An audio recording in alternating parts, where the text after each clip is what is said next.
All okay, good good good good good. चलिए, perfect, crystal clear. बहुत बहुत धन्यवाद अंकित जी, मजा आ रहा है यहाँ, धन्यवाद। Intangible asset acquired question of July 21 करवा दो। हाँ ठीक है, ये चलेगा, ये देख लेंगे अपन। अपनी स्ट्राइकर में भी है, उसको वहां से भी कवर कर सकते हैं अपन, उसके मैं क्वेश्चंस देखूंगा। चलिए, एग्जाम्पल बैठे दिमाग में, बहुत बढ़िया, धन्यवाद। ये क्या, बहुत सारी चीजें, इसलिए मैंने थोड़े से ऐसे प्रॉप्स यूज कर लिए कि दिमाग में क्या होता है दोस्तों, ऐसे रजिस्टर हो जाती है चीजें, इसलिए तो थोड़ा सा अपने को मेमोराइज करने के लिए आसान हो जाएगा। चलिए, शुभम भाई बहुत बहुत धन्यवाद आपका। एफआर का फास्ट ट्रैक कोर्स भाई ने कर लिया है। चलिए, आज संडे में मना लूंगा, थोड़ा खर्चा कर लेंगे। ठीक है समीर मेरे भाई, मैंने तुम्हारा चैट पढ़ लिया है, चिंता मत करो, मैं कवर करवा लूंगा। ठीक है जी, चलिए 926 का डाउट वापस डाल दीजिए। वापस कहाँ जाएंगे, उधर देखने, एक बार दोबारा कट कॉपी पेस्ट कर दीजिए गौरी। ओके, चलिए, स्लो मोड ऑन कर रखा है मैंने, तो एकदम हौले हौले आराम से चैट आ रही है, ताकि अपन पढ़ भी पा रहे हैं। चलिए सर, झकास टी शर्ट, शर्ट अच्छी लग रही है, बहुत बहुत धन्यवाद। सेल के थोड़े पैसे वसूल हो गए अपने। एग्जाम्पल दिमाग में फिट हो रहे हैं, धन्यवाद नेहा। सर, रीएक्वायर्ड राइट में फेवरेबल अनफेवरेबल, वो सेम जैसा अपना प्री एग्जिस्टिंग कॉन्ट्रैक्चुअल रिलेशनशिप का है वैसा ही रहेगा। तो उसमें अपने को यही देखना है कि अपन ने सलमान भाई का कॉन्ट्रैक्ट दिया था 100 करोड़ का, 125 करोड़ वैल्यू हो गई, 25 फेवरेबल हो गई, इन लॉस, वो सेम लॉजिक है, वैसे ही।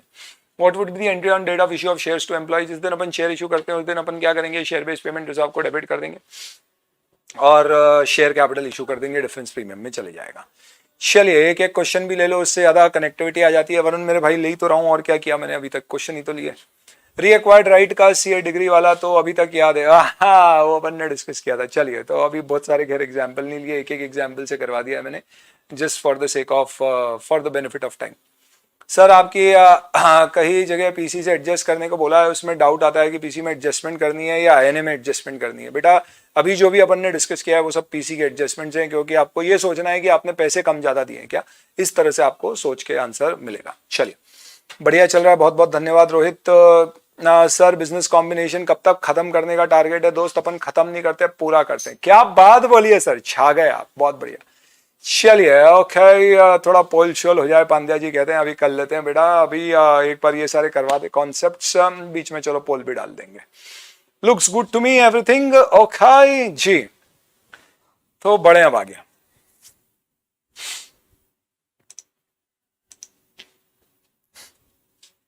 अब छोटे मोटे कुछ मुद्दे हैं, उसको कवर करते जाते हैं, एक एक करके लाइन बाय लाइन पढ़ते जाएंगे।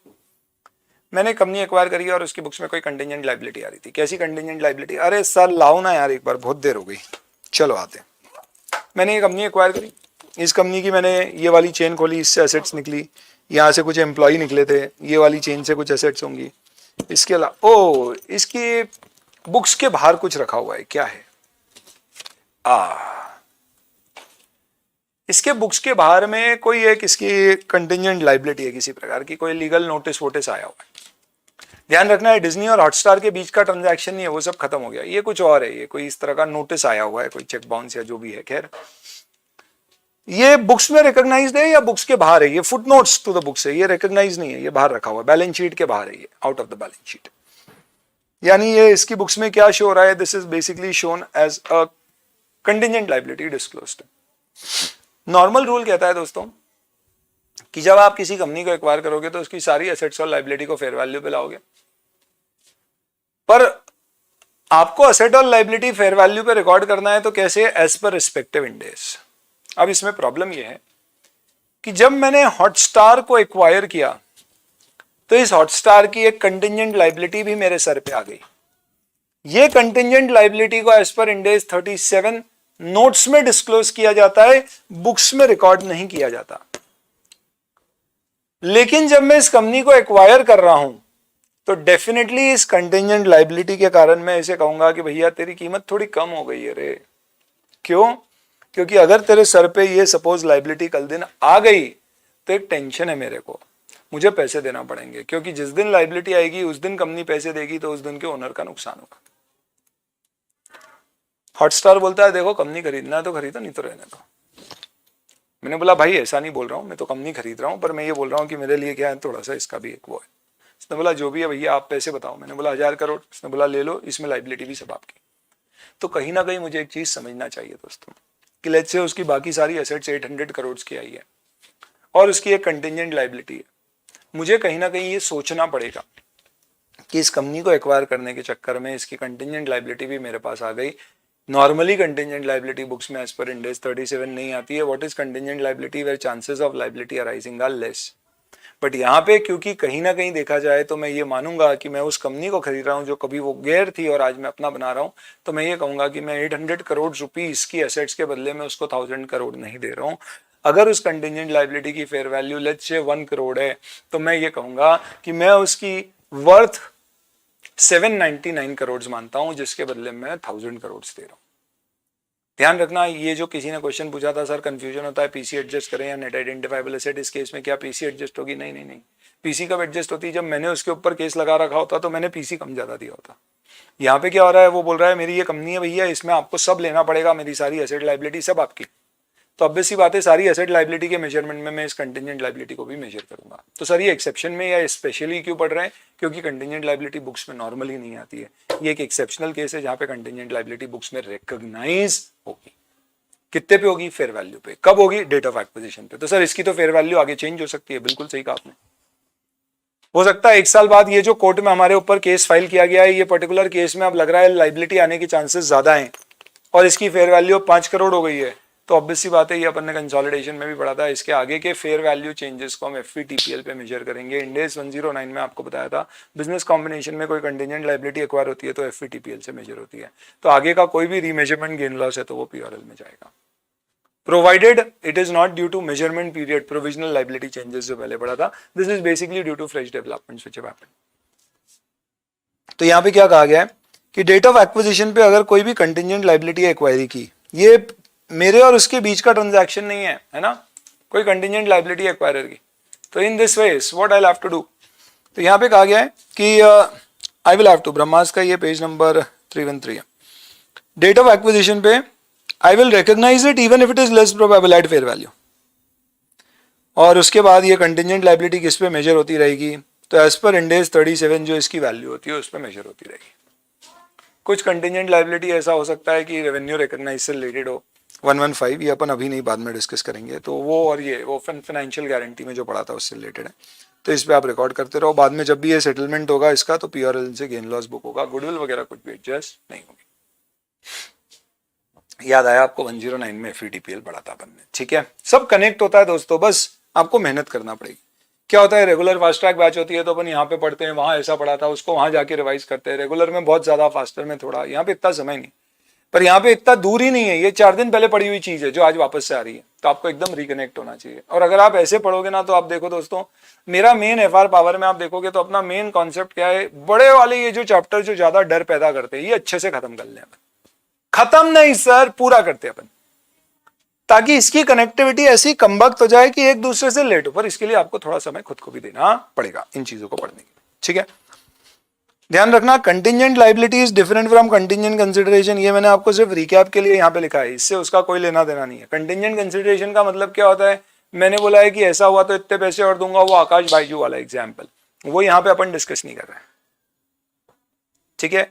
वो कंटिजेंट कंसिडरेशन किसका पार्ट था? पीसी का पार्ट था, कि भैया अगर तेरे हॉटस्टार के सब्सक्राइबर आज जितने हैं, साल भर तक अगर उतने रहे, या मैंने बोला जो सब्सक्राइबर है मैं चेक करूंगा सब कुछ ठीक निकले तो मैं तुझे इतने पैसे और दूंगा, तो ये कंटिजेंट कंसिडरेशन है। ये पीसी में ऐड होता है, ये अपन ने अलग से डिस्कस किया था किसमें, कंसोलिडेशन में, वो रूल यहाँ पर भी लगेगा।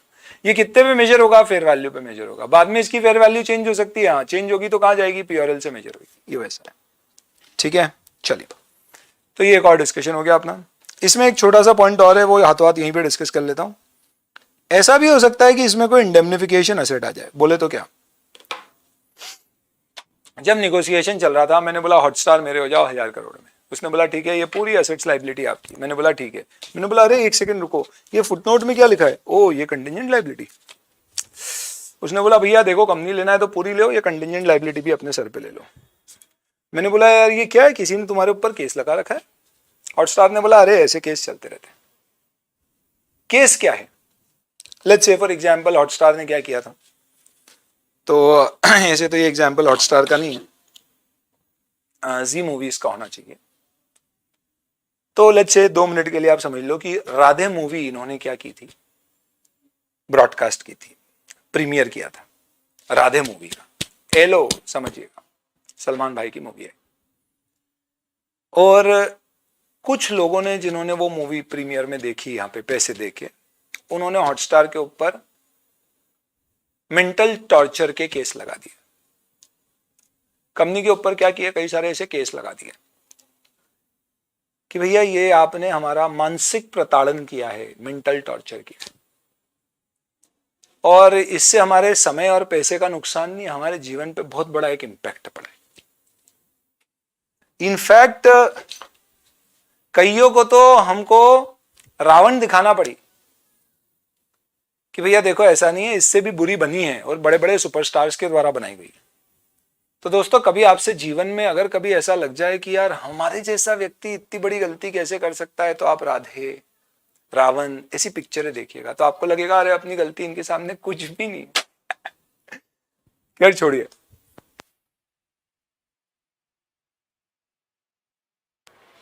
तो अब ये हॉटस्टार के ऊपर कईयों ने ऐसे केस लगा रखे हैं कि यार ये क्या मूवी दिखा दी, क्या मूवी दिखा दी।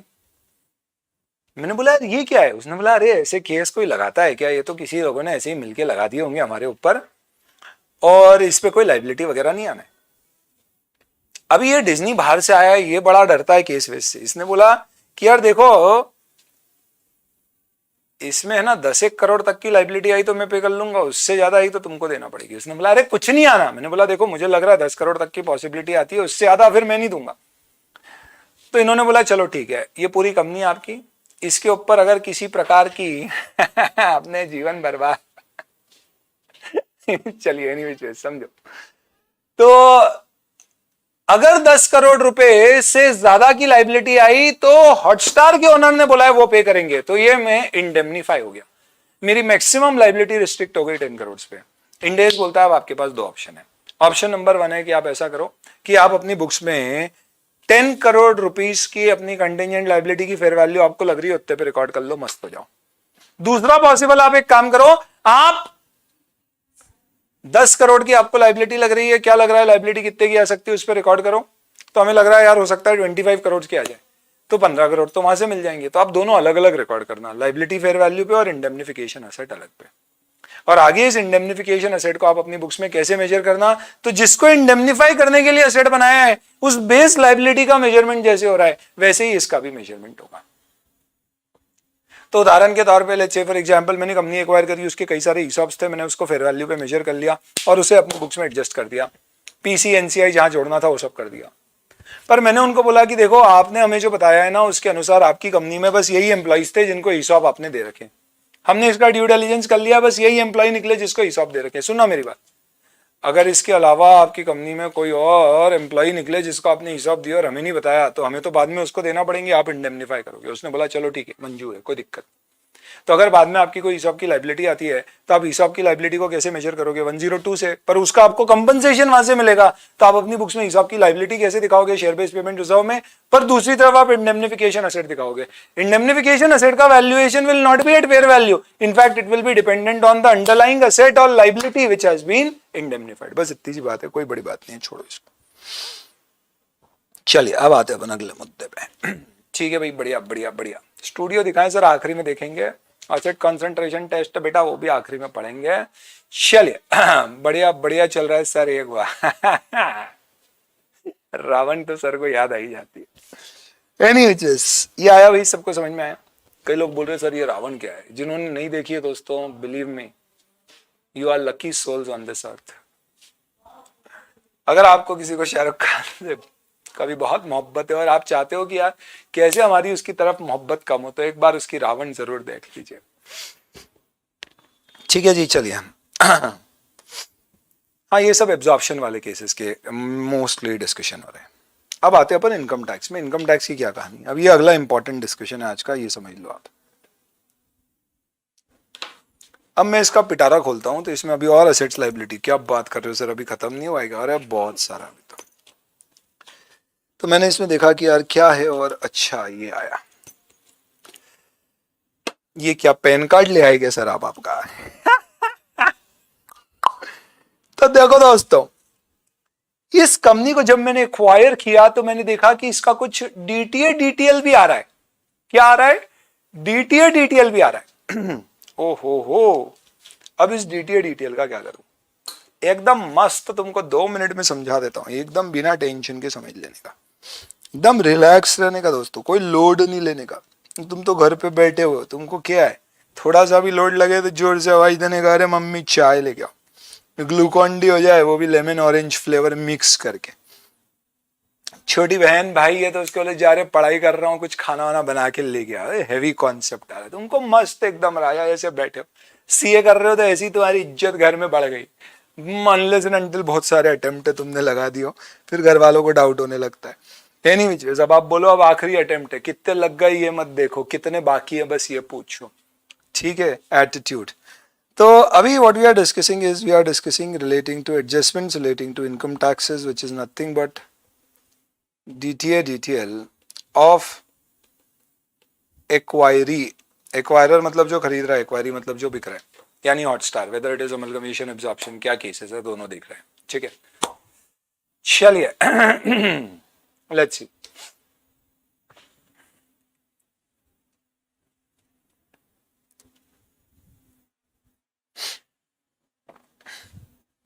सबसे पहली बात, let us talk about case where I have done acquisition of shares to acquire control, यानी क्या केस बनेगा इससे, it will lead to consolidation.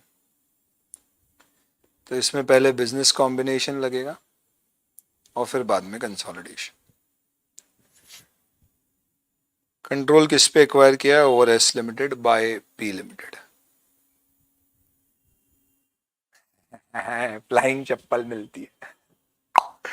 चलिए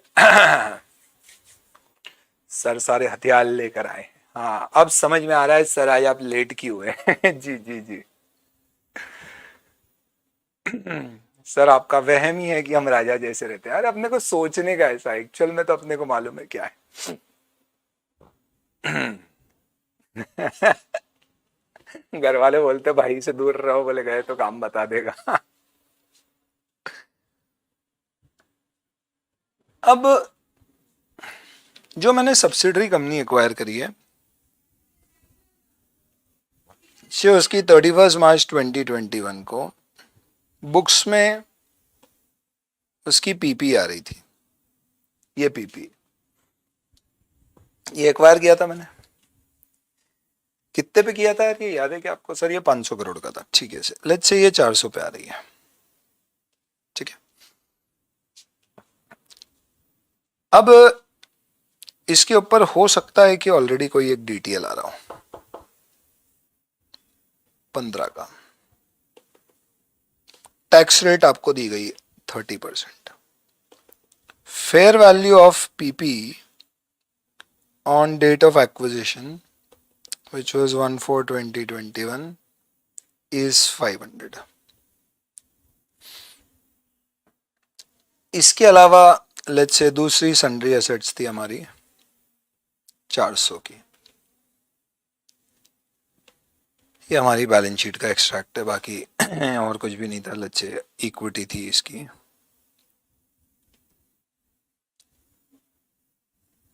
ये 300 की थी, सॉरी 700 और 685 की। अभी हुआ ये कि 1/4/21 को P limited acquired 100% shares of S limited, जिसके अंतर्गत आपको बोला है find goodwill. If sundry assets carrying amount is also their fair value, तब इस सॉल्यूशन में गुडविल निकालने के लिए सबसे पहले मुझे पहला वर्किंग नोट बनाना पड़ेगा नेट आइडेंटिफाइबल एसेट निकालने का। अब इस केस में आपको ये कहा जाएगा, हो सकता है कहा जाए एग्जाम में, ना भी कहा जाए, तो इसको मैं लाइट कलर में लिखता हूं, क्यों? क्योंकि हो सकता है शायद ये ना कहा जाए आपको एग्जाम में कि WDV of PP under income tax is 350 for S limited. अब मेरी कहानी समझ लो दोस्तों, इससे तुम्हारा डीटीएल का पूरा प्रॉब्लम सॉल्व हो जाएगा। चलिए, कैमरे तोड़ के ही मानोगे भाई, चुप चुप बोलो। अभी ऐसा है कि डीटीएल का कंसेप्ट ये होता है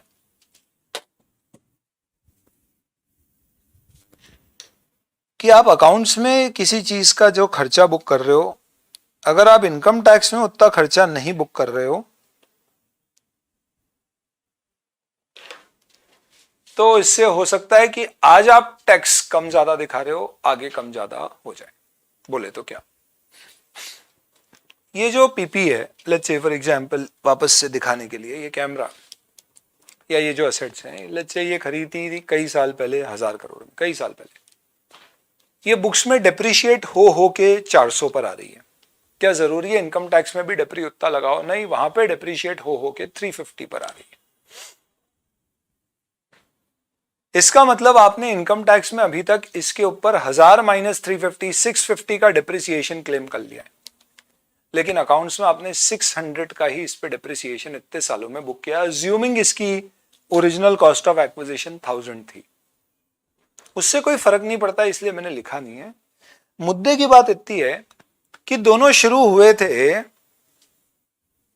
असेट की कॉस्ट 1000 से, एक ने इस 1000 में से इनकम टैक्स में पक पक पक पक पक पक पक पक 650 का खर्चा क्लेम कर लिया, लेकिन अकाउंट्स में हमने टक टक टक टक टक टक 600 का खर्चा बुक किया। तो ये 400 पे आ रही है, ये 350 पे आ रही है।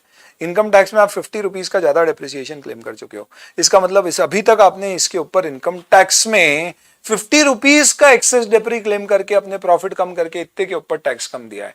पर आगे ना पीछे कहीं ना कहीं आपको यहां 350 रुपीज और डिडक्शन मिलेगा, पर यहां 400 का आपको एक्सपेंस बुक करना होगा। तो ये जो 50 रुपीज का आज आपने अकाउंट्स में खर्चा बुक नहीं किया है पर इनकम टैक्स में क्लेम कर लिया है, इस 50 के ऊपर 30% से आप डेफर्ड टैक्स लाइबिलिटी बुक कर लो। इतना अब आपको पता होना चाहिए। तो 15 रुपए की 50 पर 30%, 50 पे 30% से 15 रुपए की आप डीटीएल बुक कर लो।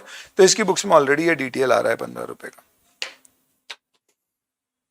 विच इज नथिंग बट ये 400 माइनस 350 का 30% टैक्स रेट। अब हुआ ये कि मैंने इसे 500 पर मेजर किया है, पर मैंने कंपनी एब्जॉर्ब नहीं करी है, मैंने शेयर खरीदे। तो इनकम टैक्स में आप बताइए, क्या इनकम टैक्स को कोई मतलब है क्या कि जब डिज्नी हॉटस्टार को खरीद रहा है तो उसकी 400 की एसेट को 500 पे मेजर कर रहा है, तो क्या इनकम टैक्स डेप्री ज्यादा दे देगा? बोलेगा मुझे तो कोई मतलब नहीं है, मेरे लिए तो आज भी एसएससी का पेन, और एसएससी कौन है? हॉटस्टार। तो उसकी बुक्स में 350 आ रहा है तो आगे 350 पे ही डेप्रिसिएशन लगते रहेगा। और अगर ऐसा है तो ऐसी सिचुएशन में क्या करेंगे?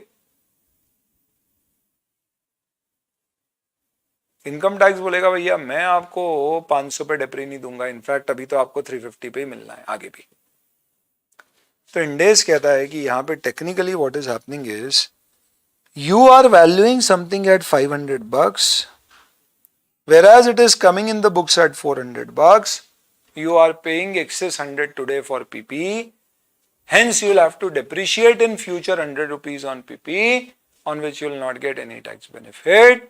Hence it will lead to your increase in tax liability in future. That is why you should create a DTL on it today. तो मुझे कितना DTL बनाना पड़ेगा? तो नेट आइडेंटिफाइबल एसेट के वर्किंग नोट में मेरा एक पहला वर्किंग नोट बनेगा डेफर्ड टैक्स लाइबिलिटी का। इसे मैं दो तरह से बना सकता हूं। ऑप्शन 1 मैं क्या कहूंगा कि हमारा carrying amount post acquisition of PP 500 है और उसका टैक्स बेस पता है 350 है। टैक्स बेस बोलते हैं इसको। टैक्स बेस मतलब इनकम टैक्स में उसका जो आगे मेरे को असेट के केस में टैक्स बेस यानी जिसका आगे अपने को डेप्रिसिएशन मिलना है। तो डिफरेंस 150 है। इसे बोलते हैं टैक्सेबल टेम्पररी डिफरेंस, क्योंकि आगे जाके मुझे 500 का डिडक्शन बुक करना है पर इस पे डेप्रिसिएशन नहीं मिलेगा। तो ये जो मेरा डिफरेंस है 150 का, इस पे मेरी future tax rate let's say current future सब 30% है, तो मुझे 45 का DTL बनाना है।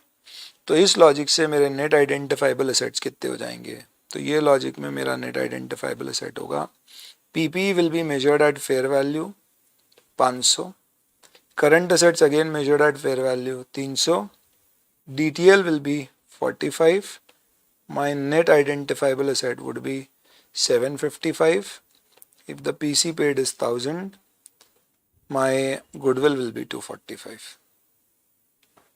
Let's say PC 1000 दिया हुआ है. What could be option 2 like? Option 2 could be, let me put it up here. Let us first working note बना रहा हूँ मैं नेट आइडेंटिफाइबल एसेट्स का। इस वर्किंग नोट के अंतर्गत सबसे पहले मुझे निकालना है DTL। सेकंड ऑप्शन में मैं DTL कैसे निकालूंगा? मैं बोलूँगा फेयर वैल्यू कितनी दी हुई है 500, कैरिंग अमाउंट कितना दिया हुआ है 400, इसका मतलब डिफरेंस क्या है 100। ये है मेरा टैक्सेबल टेम्परेरी डिफरेंस क्योंकि इनकम टैक्स इसको अलाउ नहीं करेगा, तो इसके ऊपर DTL कितना बनाना पड़ेगा 30% से 30, तो मैं कहूँगा कि मेरा एडिशनल DTL है 30 का। और एग्जिस्टिंग बुक्स में DTL कितना आ रहा है? सर एग्जिस्टिंग DTL आ रहा है 15 का, तो मेरा टोटल DTL कितना हो जाएगा 45 का। तो ये लॉजिक से मेरे नेट आइडेंटिफाइबल एसेट्स कितने आएंगे? तो सेम वही net identifiable asset 755, PC 1000, goodwill 245। Answer change नहीं हो रहा है, दोनों में सेम हो रहा है, कैलकुलेट करने का बस तरीका अलग अलग है। सर एग्जाम में कौन सा ऑप्शन यूज करना है? ऑप्शन 1 आप तभी यूज कर पाओगे जब tax base is given in the question. Option 2 कब यूज करोगे? When tax base is not given in the question.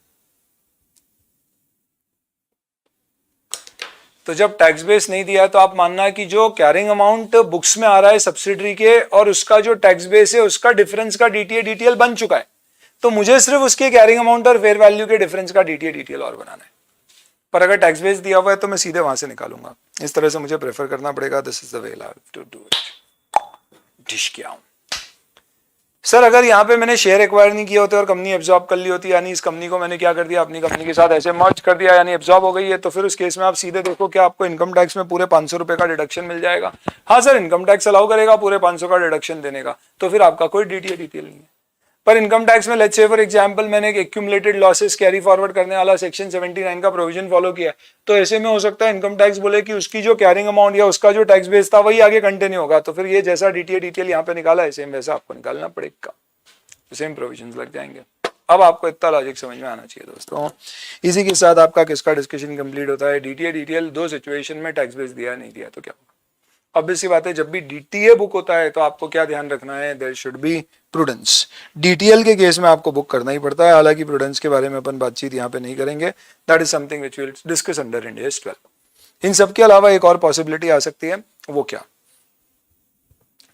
दूसरी पॉसिबिलिटी आ सकती है दोस्तों कि let me update the note and share this with you as well. ऐसा भी हो सकता है कि आपने जिस कंपनी को एक्वायर किया उसके पास एक्यूमुलेटेड लॉसेस हो, और अगर उस कंपनी के पास एक्यूमुलेटेड लॉस है तो क्या होगा?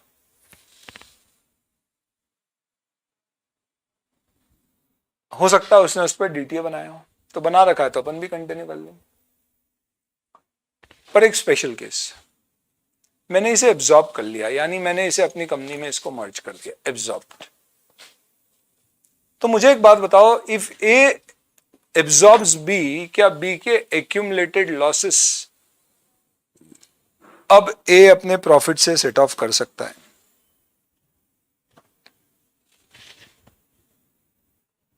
इंडेस आपसे एक सवाल पूछ रहा है कि आपने कंपनी एक्वायर की, उसके इनकम टैक्स में accumulated carried forward tax losses थे, क्या वो कंपनी के साथ साथ उसके लॉस भी आपको मिल जाएंगे? सेक्शन 79 के प्रोविजंस अगर आप फॉलो करते हैं इनकम टैक्स एक्ट में, तो जो target company acquired company acquiree है उसके लॉसेस एक्वायरर अपने प्रॉफिट से सेट ऑफ कर सकता है। कई बार आप देखना इकोनॉमिक टाइम्स में ऐसी न्यूज छपती है, we are a 10 years old company having accumulated tax losses of 100 crore. हमें लगेगा यार ये क्या एडवर्टाइज कर रहा है लॉस का, क्यों? क्योंकि एक्वायरर अगर कुछ कंडीशन फुलफिल करे कि उसका बिजनेस कंटिन्यू करे, 90% शेयर होल्डिंग सेम रहे, 5 साल में कैपेसिटी हमारी 25% से बढ़े, तो हम उसके एक्यूमुलेटेड लॉसेस को अपने प्रॉफिट से सेट ऑफ कर सकते हैं। तो आप एक चीज समझो, एक कंपनी के एक्यूमुलेटेड टैक्स लॉस है और आपको उम्मीद है कि आप उसको अपने प्रॉफिट से सेट ऑफ करोगे, तो क्या आप उस कंपनी में उस असेट्स या उस लॉसेस की भी एक कीमत दोगे? हाँ। तो हॉटस्टार अभी लॉस मेकिंग है और उसके पास एक 100 करोड़ के टैक्स लॉसेस है। अब मैंने उस कंपनी को अगर अपनी कंपनी में एब्जॉर्ब कर लिया और इनकम टैक्स के अनुसार उसके 100 करोड़ के टैक्स लॉस डिज्नी के प्रॉफिट से सेट ऑफ हो जाएंगे, तो इस केस में मैं बोलूंगा कि मेरे लिए उस कंपनी की ये भी एक एसेट है। कितने की? फ्यूचर टैक्स रेट 30% है, 30 करोड़ की, तो मैं 30 करोड़ का DTA रिकॉर्ड कर सकता हूँ। ये तीनों एस्पेक्ट्स दोस्तों यहाँ पे आपको दिए गए ब्रह्मास्त्र में। एक और कारण ब्रह्मास्त्र से, एक और उदाहरण ब्रह्मास्त्र से मोहब्बत होने का। अगर DTA DTL में डिफरेंस क्यों आ रहा है? फेयर वैल्यू और टैक्स बेस के कारण। तो उस पर्टिकुलर केस में आप DTA DTL उस पर बना दो और आइडेंटिफाइबल नेट एसेट या नेट आइडेंटिफाइबल एसेट कम कर दो।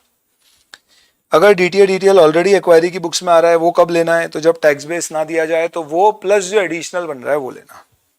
अगर कभी DTA accumulated losses of acquiree under tax loss के ऊपर बनाने की जरूरत पड़े तो क्या बना सकते हैं? अगर आपको लगता है आपको इनकम टैक्स में उसका सेट ऑफ मिलेगा तो आप बना लीजिए, कोई दिक्कत नहीं। एक इसमें स्पेशल केस में आपसे पूछता हूं, चलिए let me ask you one particular question here, ध्यान से सुनना। P Limited has accumulated tax losses which will expire soon. It absorbs S Limited, a profit making entity, and expects to use its carried forward losses against the profits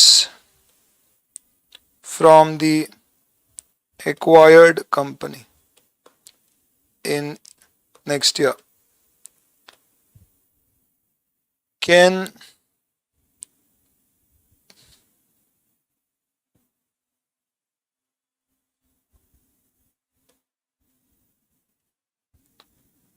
P Limited recognize DTA on accumulated losses, on its own accumulated losses, and whether it will increase net identifiable assets of S Limited?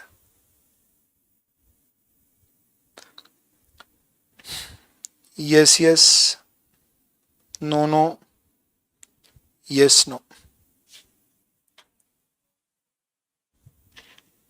क्या बोलते हैं आप?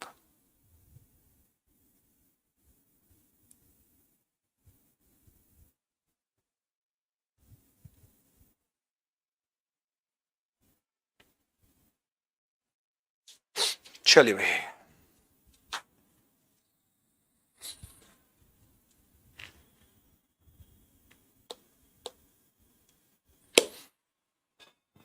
आज ठीक लग रहा है दोस्तों। आज नेट कनेक्टिविटी की जब कुछ बच्चों को प्रॉब्लम आ रही है तो ऐसा लग रहा है कि पिछले दिनों में जब अपनी ऐप पे आती थी तो ऐसा नहीं, अपनी ऐप में ही दिक्कत है, यूट्यूब में भी आ रही है समस्या। अरे सर ये क्या सैडिस्टिक प्लेजर है आपके? ना ना ना ना, ऐसा नहीं बोलो सर। क्या लिखा है? एक तो पल्ले नहीं पड़ रहा है। कुछ नहीं है दोस्तों, यहाँ पे हुआ ऐसा है कि एक लॉस मेकिंग कंपनी एक प्रॉफिट मेकिंग कंपनी को एक्वायर कर रही है। लॉस मेकिंग कंपनी के एक्यूमुलेटेड लॉस खत्म होने वाले थे, पर प्रॉफिट मेकिंग कंपनी एक्वायर हो जाने से वो लॉस यूज हो जाएंगे। तो वो चाह रही है उस पर DTA बना ले, अगले साल प्रॉफिट होंगे, सेट ऑफ कर लेंगे। वो DTA बना रही है तो इसका कारण क्या है? ये एक्विजिशन है। तो मैं चाहता हूँ कि मैंने वो कंपनी खरीदी उसकी एसेट में बढ़ा दूं, क्योंकि उसके आने के कारण मेरे लॉस यूज हो पाए। तो इसका आंसर ये है कि आप DTA बना सकते हो, लेकिन इससे अब आप सब्सिडरी की नेट आइडेंटिफाइबल एसेट नहीं बढ़ा पाओगे। क्यों? इसका कारण यह है कि प्रैक्टिकली स्पीकिंग ये आपके एक्यूमुलेटेड लॉसेज है जो अब आप यूज कर पाओगे। इसका बेनिफिट आप सब्सिडरी को नहीं दे सकते। ऑब्वियस सी बात है, इसके लिए हो सकता है आप सब्सिडरी को पैसे सोचो ज्यादा देने के, but technically subsidiary is not entitled to ask more money. Subsidiary ये निगोशिएशन में यूज कर सकती है, पर इसका मतलब ये नहीं सब्सिडरी बोलेगी देखो मैं तुम्हारी बन जाऊंगी तो तुम्हारे लॉस तुम यूज कर पाओगे। हम बोलेंगे that's none of your business, तुम तुम्हारी कंपनी की कीमत सोचिए। तो that is why in this particular case अपने एक्यूमुलेटेड लॉसेस, पेरेंट के एक्यूमुलेटेड लॉसेस पे आप DTA रिकॉर्ड अगर कर भी रहे हो तो उसे नेट आइडेंटिफाइबल एसेट में मत जोड़ना। तो ये बिजनेस कॉम्बिनेशन का पार्ट नहीं माना जाएगा, सेपरेट ट्रांजैक्शन है। इसको आप अपनी बुक्स में DTA टू PRL अलग से बुक कर दीजिए। नेक्स्ट, आपने अगर कोई सब्सिडरी एक्वायर करी है या कंपनी एक्वायर करी है, उसकी सारी एसेट्स को आप किस पे लेके आओगे, फेयर वैल्यू पे। लेकिन अगर उसकी कोई ऐसी एसेट रखी हुई है जिसको आपने क्यों रख रखा है, लेट्स से बेचने के लिए, यानी वो एसेट कोई बहुत ज़्यादा मेरे काम की नहीं है and I am basically holding these particular assets only and only for the purpose of sale. तो अगर ऐसी कोई एसेट उसकी रखी हुई है जो मैंने सिर्फ बेचने के लिए रख रखी है, तो क्या करूंगा,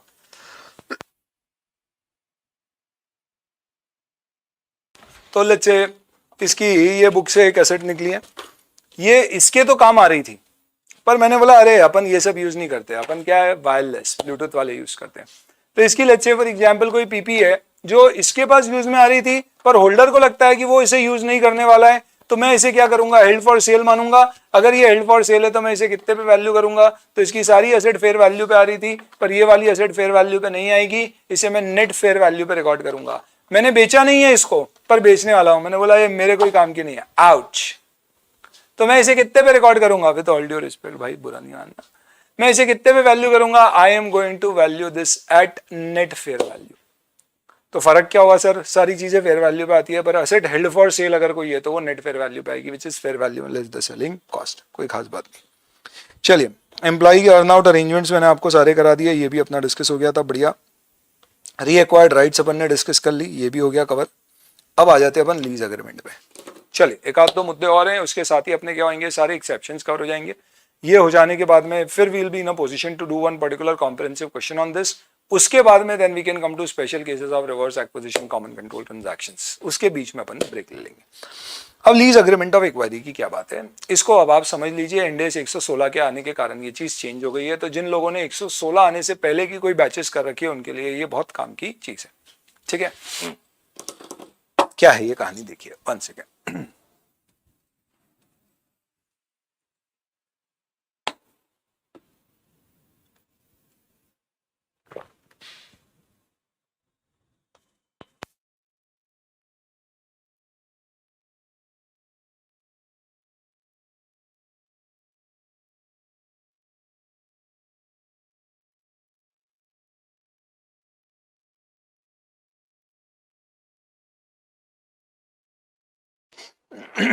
Excuse me. Now let's see what we are discussing.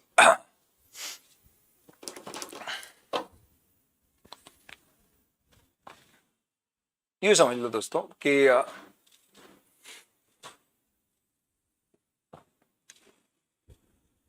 Lease में आराम से करवाऊंगा, आप चिंता मत करो, और बढ़िया हो जाएगा आपका, कोई टेंशन लेना ही नहीं अपने को। नया है मैं समझता हूं। ये वाला चार्ट भी शेयर कर दूंगा बोर्ड नोट में। मैंने जब ये कंपनी एक्वायर करी हॉटस्टार, तो मैंने इससे पूछा कि यार ये तुम्हारी सारी इक्विपमेंट है, ये सब तो समझ में आ गया, पर ये जो तुम्हारा स्टूडियो है, ये स्टूडियो खरीदा हुआ है तुम्हारा या कहाँ है, क्यों, क्योंकि जानना चाहते हैं। तुम्हारी बुक्स में कोई लैंड और बिल्डिंग नाम की एसेट्स नहीं दिखी मुझे, इसलिए मैं पूछना चाह रहा हूं, जबकि ऑब्वियस सी बात है जगह तो है। तो इस पिटारे में मैंने देखा कि भैया इसके पास जगह तो है, ये चाबियां हैं घर की। मैंने बोला यार ये चाबियां दिख रही है, ये जगह है तुम्हारे पास, तो बुक्स में लैंड और बिल्डिंग क्यों नहीं आ रही है। इसने कहा कि ऐसा है कि हमने लीज पर ली है, हम हमारी कंपनी का पैसा रियल एस्टेट वगैरह में नहीं फंसाते, ये अपन ने लीज पे ले रखी है, तो जितनी जगह अपने पास है ये सब लीज पर है।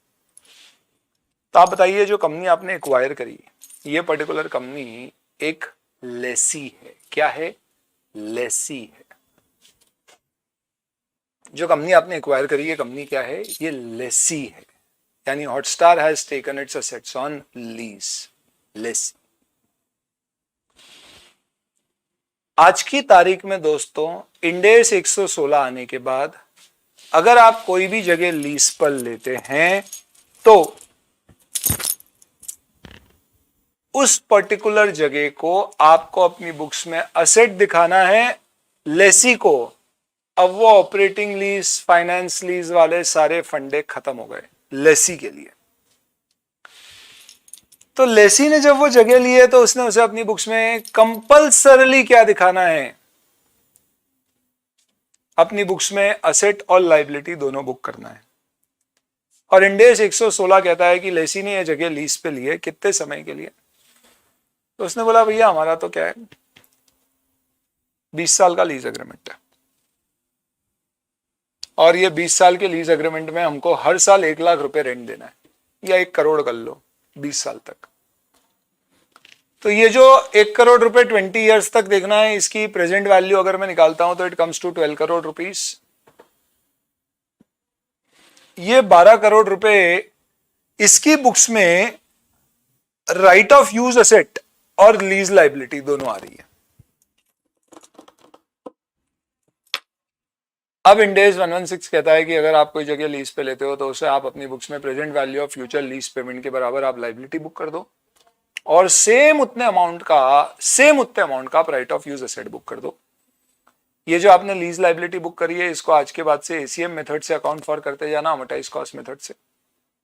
और जो राइट ऑफ यूज एसेट आपने बुक किया उसको इंडेस 16 के अंतर्गत पीपी मानते हुए डेप्रिशिएट जैसे करते वैसे करते जाना। इज दैट कि इसको आप अलग से राइट ऑफ यूज एसेट के नाम से दिखाओगे under the respective class of asset. तो सवाल ये उठा कि जब मैंने इस कंपनी को एक्वायर किया तो ये कंपनी ने ये जो जगह लीज पे ले रखी है, ये पर्टिकुलर लीज की इसकी बुक्स में लीज लाइबिलिटी और लीज एसेट दोनों आ रही है। तो मैं अब डिज्नी अपनी बुक्स में क्या वो राइट ऑफ यूज एसेट और लीज लाइबिलिटी दोनों रिकॉर्ड करेगा, और अगर करेगा तो कितने पे करेगा, इसके कैरिंग अमाउंट पे या फेयर वैल्यू पे? Let me see what people have to think about it.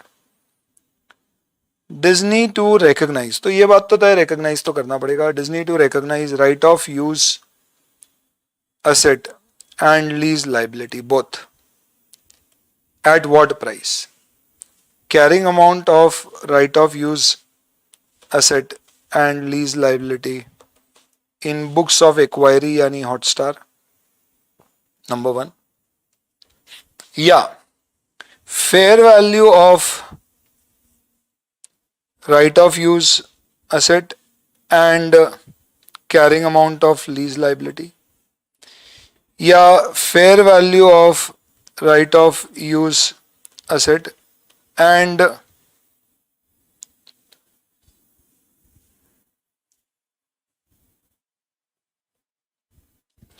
fair value of right of use asset and carrying amount of lease liability which will be equal to fair value of right of use asset, या fair value of right of use asset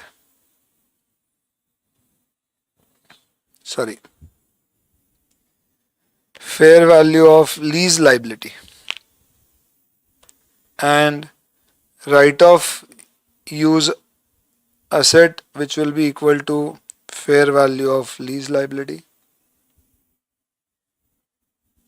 या both at fair values। एक example से भी समझा दूंगा, अभी मैं पूछ के आ रहा हूं, सोचना है, समझने की कोशिश करो। इसकी जगह इसकी बुक्स में कितने पर आ रही है लीज लाइबिलिटी की present value of future payment, जो भी इसने बुक करी थी उसको अमोर्टाइज कॉस्ट मेथड से, और right of use asset depreciate करके जो वैल्यू पे आ रहा है, सेम वही वैल्यू पे ले आऊं, या मैं बोलूं नहीं, मैं बोलूंगा राइट ऑफ यूज एसेट की क्या फेयर वैल्यू और लीज लाइबिलिटी की आज क्या फेयर वैल्यू है, इतनी जो पेमेंट करना है जिसकी मार्केट वैल्यू, और राइट ऑफ यूज एसेट जो है उसकी फेयर वैल्यू। या मैं कहूंगा नहीं ऐसा नहीं, राइट ऑफ यूज एसेट जो आया है ना, जो इसके पास जगह है उसकी फेयर वैल्यू ले लो, उतने की लीज लाइबिलिटी बुक कर दो, या लीज लाइबिलिटी की फेयर वैल्यू ले लो और सेम उतने अमाउंट का right of use asset book कर दो। ये मेरे ऑप्शंस हैं। Let me see what people have to say. क्या बोलते हैं लोग, बताइए, बहुत ही ध्यान से जवाब दीजिएगा आप इसका। तो दोस्तों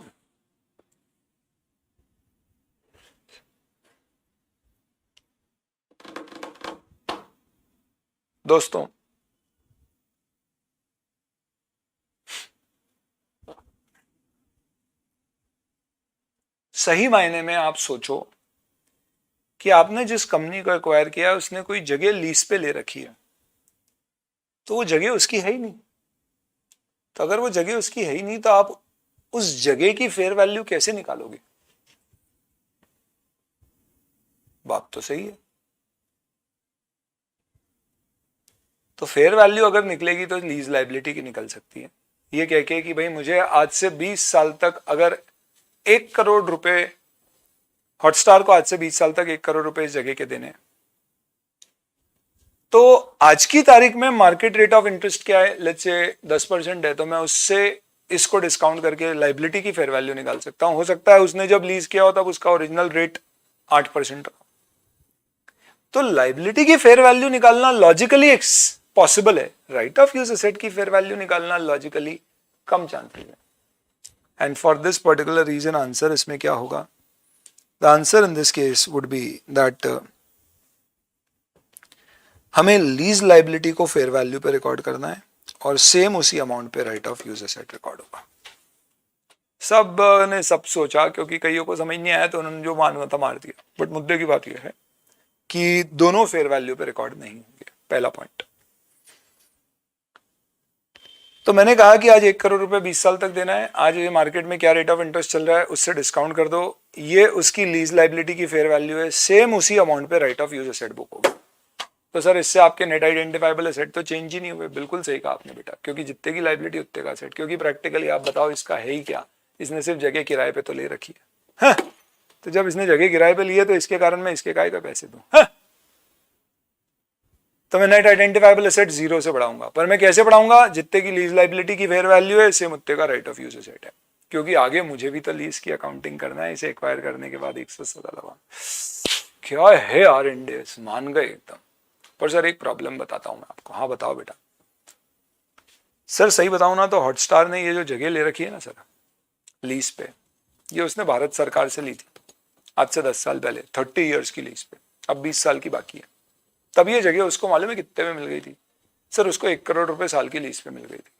पर सर सही बताऊं आपको, आज की तारीख में अगर इस जगह को मैं लीज पे लेने जाऊंगा ना तो सर ये 1.5 करोड़ पर एनम के लीज रेंटल पे मिलेगी 20 साल के लिए। क्या बात कर रहे हो? हाँ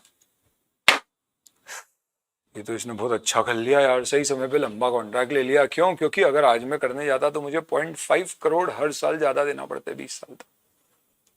इंडेस कहता है this is the favourable element of the lease contract, because the lease has been done for a long term period and that long term period contract has given you a benefit because now the lease rentals are comparatively higher than the market rate. So you will say that you have entered into this particular lease which is favorable to you. The favorable element of this lease will be additionally recognized as an intangible asset which will be amortized over the remaining period of the lease. तो आप ये कहोगे कि 50 लाख का मेरा rent का बचत है 20 साल तक के लिए, उसकी प्रेजेंट वैल्यू ये फेयर वैल्यू आएगी, और ये फेयर वैल्यू को मैं अलग से अपनी बुक्स में इंटेंजिबल एसेट दिखाऊंगा जिसको रिमेनिंग लीज टर्म में अमोर्टाइज करूंगा। इस तरह से आप बोल सकते हो कि राइट ऑफ यूज एसेट भी फेयर वैल्यू पे आया, पर right of use asset fair value पे नहीं आया, एक अलग से इंटेंजिबल एसेट बुक हुआ due to the favourable position of this lease contract. Sir अगर ये लीज अनफेवरेबल है, हमने 30 इयर्स की लीज कर दी 1 करोड़ रुपए पे, पर आज अगर ये लीज लेने जाता तो कोविड वगैरह आ जाने के कारण यही चीज 20% कम पे मिल जाती, 80 लाख पे मिल जाती, तो आपको 20 lakh for the next 20 years ज्यादा पे करना पड़ेगा। उसकी प्रेजेंट वैल्यू आपकी लाइबिलिटी है, आप इतने का बुक्स में लाइबिलिटी बुक कर लेंगे। कब? जब उस कंपनी को एक्वायर करोगे, आप मानोगे कमबख्त कितना नुकसान है। पर अगर इसमें कोई प्री स्टेटेड सेटलमेंट प्रोविजन है कि 5 लाख रुपए देके कभी भी कॉन्ट्रैक्ट कैंसिल किया जा सकता है, तो फिर आप उतना ही बुक करना। तो दोस्तों लीज का अल्टीमेट कंक्लूजन क्या होगा? सबसे पहले सुन लीजिए, आपने जिस पर्टिकुलर कंपनी को एक्वायर किया है, ये पर्टिकुलर कंपनी के अंदर लीज पे एसेट ली गई थी। ये लीज पे ली गई एसेट को आप कितने पे रिकॉर्ड करोगे? सबसे पहली बात ये, इसकी एसेट नहीं है तो आना ही नहीं चाहिए, पर हमें रिकॉर्ड करना पड़ेगा। क्यों? क्योंकि अब इंडेस कहता है कि अगर एक्वायरी लेसी है तो अब आप लेसी बन जाओगे, और अगर आप लेसी बनोगे तो आपकी बुक्स में लीज लाइबिलिटी और राइट ऑफ यूज एसेट आना चाहिए। आप कितने पे रिकॉर्ड करोगे? तो लेसी की बुक्स में जो भी आ रहा है आप उसे छोड़ दो। आज की तारीख में आप देखिए कि कितने साल तक आपको लीज पेमेंट करना है। आज की तारीख में देखिए क्या मार्केट रेट ऑफ इंटरेस्ट चल रहा है, उस फ्यूचर लीज पेमेंट को इस मार्केट रेट ऑफ इंटरेस्ट से डिस्काउंट करके लीज लाइबिलिटी निकालिए और सेम उतने अमाउंट की right of use asset book करिए। इससे नेट आइडेंटिफाइबल एसेट पे कोई फर्क नहीं पड़ेगा, लेकिन आपको लगता है कि ये लीस्ट फेवरेबल या अनफेवरेबल है, तो उसका जो फेवरेबल एलिमेंट है उस फेवरेबल एलिमेंट की अलग से फेयर वैल्यू निकाल के इंटेंजिबल एसेट बुक करो, अनफेवरेबल एलिमेंट है तो उसकी लायबिलिटी बुक करो। पर अगर कॉन्ट्रैक्ट में कैंसिलेशन की कोई पेनल्टी है तो उस अमाउंट से ज्यादा की कभी भी लायबिलिटी बुक मत करना। ये आपका पूरा ट्रीटमेंट हो जाता है अगर आपका एक्वायरी हॉटस्टार लेसी है। लेकिन इस पूरे में एक एक्सेप्शन दिया गया और वो ये दिया गया है कि अगर एक्वायरी लेसी है और जो लीज पर उसने असेट लिया उसका रिमेनिंग लीज टर्म अगर 12 मंथ्स या उससे कम है, या जो असेट है वो लो वैल्यू असेट है, मटेरियल वैल्यू है, तो फिर आप ये वाला ट्रीटमेंट मत करिए, आप छोड़ दीजिए, उसको इग्नोर कर दीजिए। रिमेनिंग लीज टर्म अगर इसका कितना है 12 मंथ से कम है, यानी हो सकता है उसने ये एक्चुअल में जगह लीज पे ली हो 10 ईयर्स के लिए, कब, आज से 9.5 ईयर्स पहले, पर जब मैं आज एक्वायर कर रहा हूं तो 6 महीने का ही बाकी, अब मैं 6 महीने की लायबिलिटी की प्रेजेंट वैल्यू बुक करूं, right of use asset book करूं, फिर डेप्रिशिएट करूं, खर्चा बुक करूं, कोई मतलब ही नहीं। या जो एसेट लीज पे लिया है वो लो वैल्यू एसेट है। लो वैल्यू एसेट कैसे होते हैं, लैपटॉप, कंप्यूटर्स, इस तरह के प्रिंटर्स वगैरह टाइप के एसेट्स, तो फिर छोड़ो इस पे। बस इसमें ये ध्यान रखना कि आपको ओरिजिनल लीज पीरियड नहीं देखना है, remaining period from the date of acquisition 12 months से कम या 12 महीने या फिर लो वैल्यू एसेट है, तो फिर आप ये सब कुछ भी मत करो, इग्नोर मारो। क्या गजब है सर, बहुत बढ़िया, वेरी नाइस, एक नंबर, शाबाश। तो इसका मतलब आप ये बोल रहे हो सर कि अगर ये लेसी है तो सिर्फ जो फेवरेबल अनफेवरेबल एलिमेंट है वो नेट आइडेंटिफाइबल एसेट पर इंपैक्ट डालेगा, बाकी नलिफाई हो जाएगा क्योंकि उत्ते की राइट ऑफ यूज एसेट और उत्ते की लीज लायबिलिटी आएगी। बहुत बढ़िया, पर ये इसलिए बुक कर रहे हैं ताकि आगे 116 की अकाउंटिंग एक्वायरर करते रहे। बहुत बढ़िया बेटा, बहुत बढ़िया। पर सर अगर कभी इसने अपनी कोई एसेट लीज पे किसी और को दी हो, अरे हाँ ये भी तो हो सकता था, अगर इसने अपनी कोई एसेट किसी और को लीज पे दी हो तो हाँ ये भी तो हो सकता है, यानी ये लेसर है ऐसा बोल रहे हो आप? हाँ सर, हॉटस्टार लेसर है और हॉटस्टार ने अपनी कोई एसेट किसी और को लीज पे दे रखी है। तो दोस्तों 116 में लेसर अपनी बुक्स में फाइनेंस और ऑपरेटिंग लीज दोनों देखता है। वो कहता है कि अगर वो असेट को उसकी सब्सटैंशियल लाइफ या उसकी पूरी जो उसकी इफेक्टिवली कॉस्ट रिकवर होने वाली है उसके बराबर उसके present value of lease payment है, या अल्टीमेटली असेट बाद में ट्रांसफर होने वाली है, ऐसी सब कंडीशंस है 116 में, तो ये माना जाएगा फाइनेंस लीज है। और फाइनेंस लीज के केस में इंड एस कहता है कि लेसर अपनी बुक से असेट हटा दे, वो बोले उसने असेट उधारी पे बेच दिया है, तो अपनी बुक्स में वो लेसी से जो पैसा उसको मिलना है उसकी प्रेजेंट वैल्यू को बुक करेगा। इंडेस कहता है कि अगर ये लेसर है, कौन, हॉटस्टार ने कोई एसेट लीज पे दी और वो कौन सी लीज है, फाइनेंस लीज है, तो आप एक काम करो, क्या कि आपकी बुक्स में एसेट नहीं आ रहा होगा, लेसी आ रहा होगा, तो आप लेसी को फेयर वैल्यू पे रिकॉर्ड कर लो। तो कोई भी फाइनेंशियल एसेट फेयर वैल्यू पे होता है, ये भी फेयर वैल्यू पे, तो आपको कितना पेमेंट मिलने वाला है उससे, उसकी फेयर वैल्यू क्या निकलती है आज के मार्केट रेट से, उतने पे आप लेसी बुक कर लो, खत्म। ऑब्वियस सी बात है ये एसेट में जुड़ेगा क्योंकि उसकी एसेट है। पर अगर इसने इसको ऑपरेटिंग लीज पे दिया होगा तो क्या होगा, तो अगर इसने ऑपरेटिंग लीज पे दिया होता तो इसकी बुक्स में एसेट भी आ रहा होता और वो एसेट डेप्रिशिएट भी हो रहा होता, तो कोई दिक्कत नहीं। अगर इसकी बुक्स में एसेट आ ही रहा है, किसकी बुक्स में, हॉटस्टार की एसेट बुक्स में, तो अगर इसकी बुक्स में एसेट आ ही रहा है तो आप सिंपली क्या काम करो, आप उस एसेट को फेयर वैल्यू पे ले आओ, पीपी को फेयर वैल्यू पे ले आओ। वो बात है कि अगर इसने अच्छी जगह लीज पे दिया होगा तो उस केस में थोड़ी फेयर वैल्यू ज्यादा आ जाएगी, नहीं तो कम आ जाएगी। बस यहाँ पे एक चीज स्पेसिफिकली कही गई है कि लेसर की बुक्स में अकाउंटिंग, ऑपरेटिंग, फाइनेंस लीज दोनों की हो सकती है, इसलिए लेसर की बुक्स में जो अकाउंटिंग हुई है ऑपरेटिंग और फाइनेंस लीज की, जब आप उस कंपनी को एक्वायर कर लोगे, हॉटस्टार को एक्वायर किया, हॉटस्टार अगर लेसर है तो जब आपने उसको एक्वायर किया है तो उस पर्टिकुलर केस में आप उस लीज के क्लासिफिकेशन को चेंज नहीं करोगे। तो इंडेस 103 कहता है कि in acquisition of a company lease और इंश्योरेंस कॉन्ट्रैक्ट, जो अपने कोर्स में नहीं है, इंश्योरेंस कॉन्ट्रैक्ट लीज है, कि क्लासिफिकेशन चेंज नहीं होते, यानी जो क्लासिफिकेशन लेसर ने माना है वही रहेगा। लेसी पे ये रूल नहीं लगता क्योंकि लेसी को सारी लीज अब आज की तारीख में क्या करना है, फाइनेंस लीज जैसी अकाउंट करना है, लेसर पे लगता है। ये जितनी चीज़ें मैंने बोली है ये सब कुछ आपको यहाँ पे दिया हुआ है। एक बार मैं यहाँ से इसको क्विकली दिखवा देता हूँ आपको कैसे देखना है, फिर इसका एक वॉइस नोट दे देता हूँ, आपके काम आ जाएगा बाद में। लेसर की बुक्स में फाइनेंस लीज की अकाउंटिंग और ऑपरेटिंग लीज की क्या होती है, लेसी की बुक्स में क्या होती है, ये 116 समझाया मैंने आपको, क्योंकि आपने यहाँ पे नहीं पढ़ा होगा तो देख लेना एक बार। अब अगर कोई लीज अरेंजमेंट है जो एक्वायरी यानी कि Hotstar prior to the date of acquisition acquire कर चुका है, और ये lease arrangement suppose acquirer acquiree के बीच ही था, सपोज उसके पास जो असेट लीज पे रखी हुई है वो डिज्नी नहीं दी थी, तो फिर ये तो उसमें चले जाएगा प्री एग्जिस्टिंग कॉन्ट्रैक्ट्स में, उसको छोड़ दो। थर्ड पार्टी से इसने कोई जगह लीज पे ले रखी है, तो इसने अपनी जगह लीज पे थर्ड पार्टी से ले रखी है, यहाँ पे एक्वायरी लेसी है, तो अगर लीज टर्म 12 महीने से कम का बाकी है तो फिर इस पर्टिकुलर केस में आपको कोई रिक्लासिफिकेशन वगैरह कुछ नहीं करना, भूल जाओ, मत करो, या लो वैल्यू एसेट है तो भूल जाओ, नहीं तो फिर आपको right of use asset book करना है।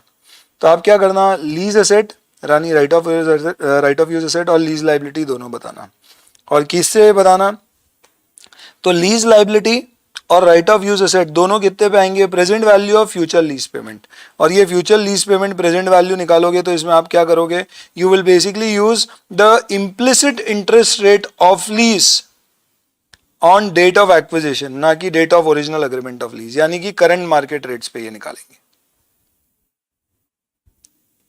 तो ये इसकी स्पेसिफिक वैल्यू, ये फेयर वैल्यू नहीं, ये ऐसी वैल्यू निकलेगी 116 के अनुसार, और सेम इतने पे ही राइट ऑफ यूज एसेट भी बुक होएगा जितने पे लीज लाइबिलिटी है। इसके अलावा अगर आपको लग रहा है कि ये जो लीज टर्म है फेवरेबल है तो आप इंटेंजिबल एसेट बुक कर देना और उसे आगे बचे हुए पीरियड में अमोर्टाइज कर देना, और अनफेवरेबल है तो आप उतने की लाइबिलिटी बुक कर देना। ये जो लाइबिलिटी आप बुक करोगे कॉन्ट्रैक्ट की, ये आपको आगे क्या करना पड़ेगा, खर्चा बुक करना पड़ेगी, तो इसके लिए बोला गया है कि इस लाइबिलिटी को आप राइट ऑफ यूज एसेट से क्या कर दीजिएगा, एडजस्ट कर दीजिएगा। ये आज लाइबिलिटी बुक करिए, तो जब आप आगे रिवर्स करोगे तो ये क्या होएगा, लाइबिलिटी डेबिट होगी, इनकम क्रेडिट होगी, तो इससे बेहतर है आज आप राइट ऑफ यूज एसेट कम कर दो, नेट अमाउंट पे डेप्रिसिएशन लगा देना। ये आपका डिस्कशन कंप्लीट हो गया। In a business combination transaction, it is possible that the company which we are acquiring, termed as the acquiree, has entered into lease transactions. If the acquiree is a lessee under a contract, step 1, check on the date of acquisition whether the remaining lease term is less than 12 months or the asset is a low value asset. अगर ऐसा है तो acquiree के उस lease agreement को books में record ना करें, ऐसा आपके पास ऑप्शन है, चॉइस है। But if the acquiree has entered into a lease arrangement as a lessee and the lease term is not less than 12 months and the asset is not a low value asset, तो acquirer को on the date of acquisition lease liability को current market rate पे measure करना होगा और same उतने का right of use asset बनाना होगा। इससे नेट आइडेंटिफाइबल एसेट पे कोई इंपैक्ट नहीं आएगा, पर अगर एक्वायरी ने जो लीज पर एसेट लिए वो फेवरेबल टर्म्स पे है, तो जितना उसका अपॉर्चुनिटी गेन है by lesser amount of lease rent, उसे अपनी बुक्स में fair value of that opportunity gain को इंटेंजिबल एसेट बुक करे, जिसे लीज टर्म के साथ अमोर्टाइज कर दे। पर अगर एक्वायरी ने कोई ऐसी एसेट लीज पे ऐसी टर्म्स पे लिए जो अनफेवरेबल है, तो जो अनफेवरेबल टर्म्स के कारण एक्सेस पेमेंट करना है उतने की लीज लाइबिलिटी रिकॉर्ड करे और इसे राइट ऑफ यूज एसेट से नेट करके net right of use asset आगे डेप्रिशिएट करे। ये फेवरेबल अनफेवरेबल का नेट आइडेंटिफाइबल एसेट पे इंपैक्ट आएगा।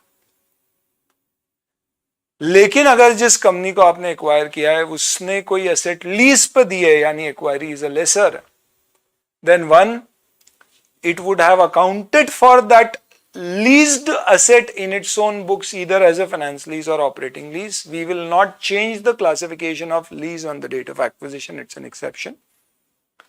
Second, अगर एक्वायरी लेसर है तो उसने अपनी बुक्स में फाइनेंस लीज अगर रिकॉर्ड करी है तो अपनी बुक्स में वो लेसी नाम की एसेट दिखा रहा होगा, उसे आप फेयर वैल्यू पे मेजर करना डेट ऑफ एक्विजिशन पे। लेकिन ऑपरेटिंग लीज पे दी है तो उसकी बुक्स में असेट पीपी आ रहा होगा, उस पीपी एसेट को भी आप फेयर वैल्यू पे मेजर करना है। यानी इस पे नॉर्मल जो अपन चीजों को फेयर वैल्यू पे लाते हैं वो वाले नियम लगेंगे, कोई एक्सेप्शनल रूल नहीं है। This is your discussion of what happens when you acquire a company which is a lessor or a lessee in a particular contract on the date of acquisition, provided this contract is done with some other party. अगर acquirer acquiree आपस में ही कोई transaction lease का करके बैठे हुए हैं और बाद में एक्विजिशन होता है तो फिर that will be additionally covered under the discussion of A separate, in fact pre-existing contractual relationship between the acquirer acquiree, and it may also lead to cancellation of intercompany debts as in एक की books में lessor lessee asset और liability respectively liability और asset आ रहे होंगे. Let's not get into that particular aspect, but third party वाला aspect आपके लिए क्रिटिकली इंपॉर्टेंट है. चलिए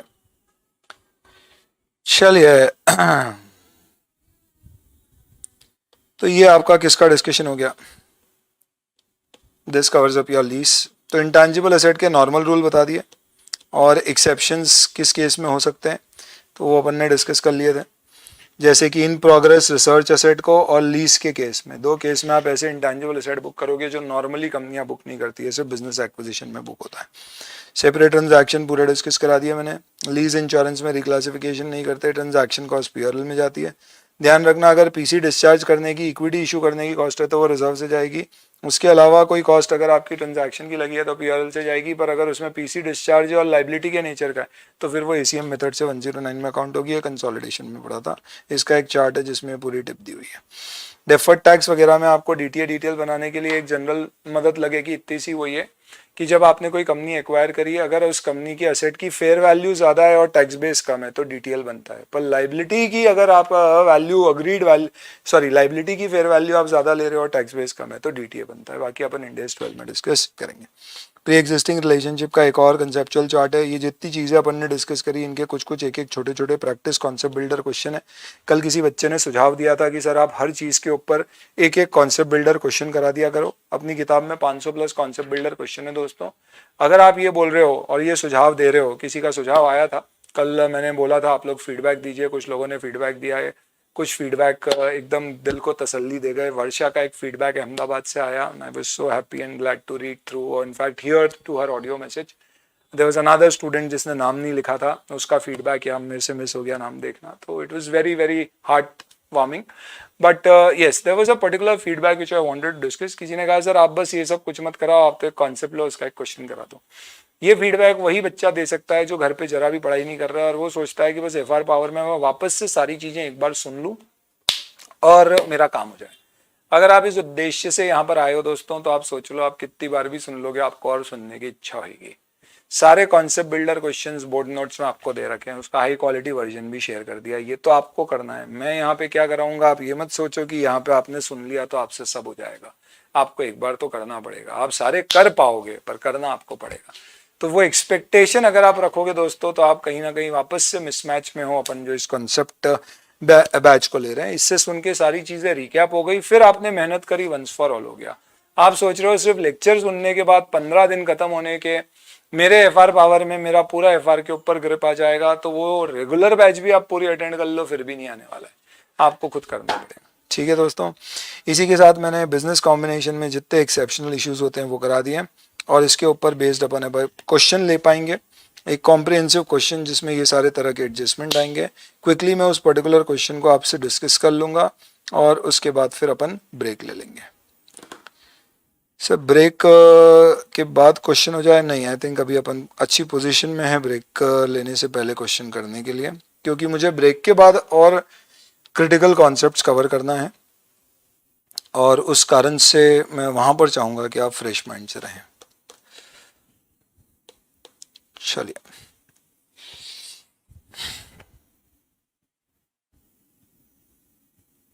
आइए दोस्तों, पहले क्वेश्चन नंबर 3. 2 क्वेश्चन करा रहा हूं मैं आपको. कॉम्प्रिहेंसिव क्वेश्चन है, बढ़िया क्वेश्चन है, देखते हैं. आइए प्लीज.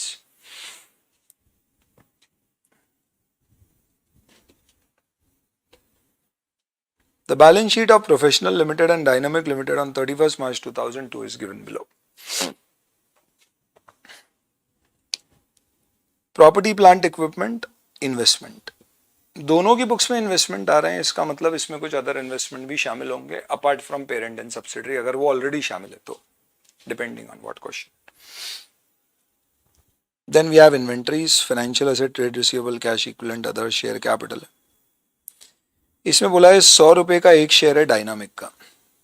तो डायनामिक के टोटल 4 शेयर्स हैं, नंबर ऑफ शेयर्स, और 10 रुपये का एक शेयर है प्रोफेशनल का, तो इसके 50 शेयर्स हैं. ओरिजिनली जब इंस्टीट्यूट के मॉड्यूल में क्वेश्चन आया था तो उन्होंने दोनों के शेयर 100 रुपये के कर दिए थे और इसके अंतर्गत ये रिवर्स एक्विजिशन का क्वेश्चन हो रहा था. मैंने बाकायदा उनको लिखा, मेल किया, सारी चीज़ें बोली, फिर उन्होंने कमेंट किया, उसमें गलती थी, फिर 2021 में फाइनली सही अमेंड होके आया क्वेश्चन. तो जिन लोगों ने फर्स्ट बैच या सेकेंड बैच की होगी उसमें अपन ने क्लास में डिस्कस किया होगा कि यार इसमें प्रॉब्लम है। चलिए, बाकी आपकी बोरिंग्स हैं, शॉर्ट टर्म बोरिंग्स और ट्रेड पेबल्स ये सब है। P acquire 70% of D on 1 अप्रैल 2002। तो ये बैलेंस शीट 31 मार्च 2002 की, यानी इसके बाद एक्विजिशन हुआ है, तो इसका मतलब इसमें इन्वेस्टमेंट जो हुआ है उसकी अकाउंटिंग नहीं हुई है। Bye issuing its own shares in the ratio of 1 share of professional limited for every 2 share of dynamic. तो हमने इसके 4 शेयर का 70% एक्वायर किया है। 2.8 फ्रैक्शन में कैसे हो गए ये सब? लाखों में। अच्छा, 2.8 लाख शेयर्स कैसे? अपने आधे शेयर इशू करके, 1 शेयर फॉर एवरी 2 शेयर। तो मैंने अपने 1.4 लाख शेयर इशू किया। जब भी पीसी अपने शेयर से डिस्चार्ज होता है तो अपन उसे अपने शेयर की फेयर वैल्यू पे मेजर करते हैं। तो fair value of share of professional 40 है, तो इसका मतलब पीसी 56 लाख हो जाएगा।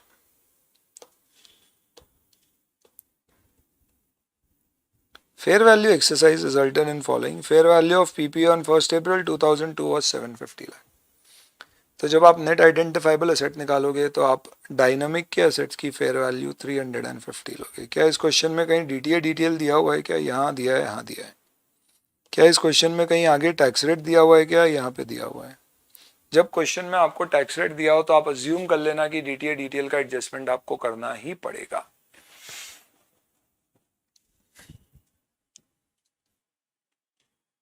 तो इस केस में अगर आपका कैरिंग अमाउंट 300 है और अगर आपने इसको टेक ओवर किया है 350 पे, यानी इसकी फेयर वैल्यू 350 है, तो आपका डिफरेंस कितना होगा? 150।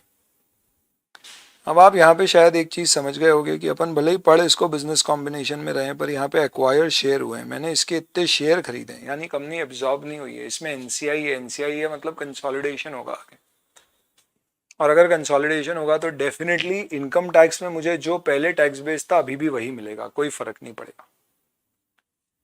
अब यहाँ पे मैं कहूँगा कि इसकी फेयर वैल्यू अगर मैंने 350 मेजर करी है तो आगे जाके मुझे इनकम टैक्स में डिप्रिसिएशन 500 पर अगर मिलेगा तो अकाउंट्स में 350 बुक करना पड़ेगा। तो ये 150 से अगर कैरिंग अमाउंट आपका कम होता है तो डीटीए बनता है, तो 150 के ऊपर आपको 30% से डीटीए बनाना पड़ेगा। ये साथ साथ में कैलकुलेशन होंगे, मैं ऐसे सॉल्व नहीं करा रहा हूँ, मैं डिस्कस करा रहा हूँ कैसे अप्रोच करना है आपको इसको। Next, P Limited is also agreed to pay additional payment as consideration that is higher of 35 lakh and 25% of any excess profit of first year after acquisition over its preceding profits of 12 months of Dynamic। तो 35 लाख और contingent consideration दोनों में जो भी ज़्यादा है वो देंगे। कंटिजेंट कंसिडरेशन का मतलब क्या होता है? अपने को आज पता नहीं है कितना जाएगा, तो हमने बोला भैया ये कंसिडरेशन आगे डिसाइड होगा। इसके लिए मैं लाया था, अब लाया हूँ तो बता ही देता हूँ।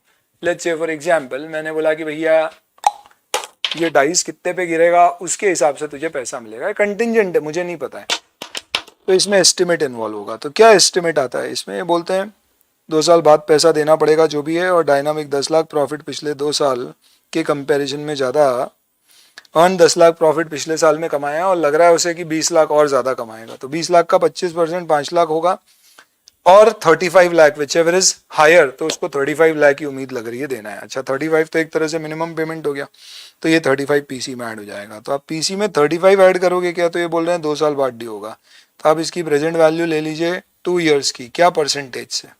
तो कहीं ना कहीं आपको discounting factor as in cost of capital दियोगे। तो ये 10% डिस्काउंटिंग रेट दिया है, तो आप इसे डिस्काउंट कर दीजिए और पीसी में ये वैल्यू ऐड कर देना। हो सकता है बाद में आपको ज़्यादा देना पड़ जाए, कंटिजेंट कंसिडरेशन की फेयर वैल्यू बाद में चेंज होती है तो पीआरएल से एडजस्ट होती है। बहुत बढ़िया। Next, in addition to above, Professional Limited has also agreed to pay one of the founder shareholder payment of 20 lakh provided he stays in the company for 2 years after acquisition। ये बोला है भैया ये वाले हमें आपके स्टार डायरेक्टर तो चाहिए ही चाहिए, और ये स्टार डायरेक्टर को आगे बोलना कि 2 साल तक काम करे, उसके लिए हम उसको 20 लाख रुपए पेमेंट करेंगे। तो ये अगर काम नहीं करेंगे तो पैसा नहीं दिया जाएगा। इसका मतलब ये 20 लाख रुपए आप जो दे रहे हो ये क्यों दे रहे हो? ताकि आप इसको आगे रोको। ये कौन चाह रहा है? एक्वायरर। ये कौन नहीं मांग रहा था? शायद एक्वायरी। यानी ये पूरे चांसेस हैं कि ये transaction future services of this guy से रिलेटेड है। इसका मतलब हम इसे पीसी में ऐड नहीं करेंगे, ये आगे का एम्प्लॉय बेनिफिट एक्सपेंस से आगे बुक होएगा। डिश क्या हूं, तो this will not be added to PC. आप इसका एक्सप्लेनेशन नोट्स में एग्जाम में लिख दीजिएगा और लिख देना explanation as to why not added to PC. अगर ये यहाँ पे लिख देते कि भैया इस आदमी की कीमत साल की 10 लाख रुपए ही है पर हम 20 लाख दे रहे हैं, तो जो एक्सेस होता फिर वो पीसी में ऐड करने की बात करते। ये भी बढ़िया हो गया sir. Subsidiary has certain equity share based payment award which got replaced by new rewards issued by professional. अच्छा, तो भले ही यहाँ पे मैं सब्सिडरी के शेयर एक्वायर कर रहा हूँ पर मैं उसका ईसॉप कैंसिल करके प्रोफेशनल बोल रहा है मैं मेरा ईसॉप तुझे दूंगा, तो प्रोफेशनल अगर अपने शेयर उसको देगा तो एक चीज समझ जाना दोस्तों, यहाँ पे अब उसके शेयर खत्म हो रहे हैं, किसके, डायनामिक के, सब्सिडरी के, तो शेयर बेस्ड पेमेंट नहीं आएगा। और प्रोफेशनल अपने देगा तो प्रोफेशनल को अपनी बुक्स में शेयर बेस्ड पेमेंट रिजर्व दिखाना पड़ेगा, तो एनसीआई पे इसका इफेक्ट नहीं जाएगा।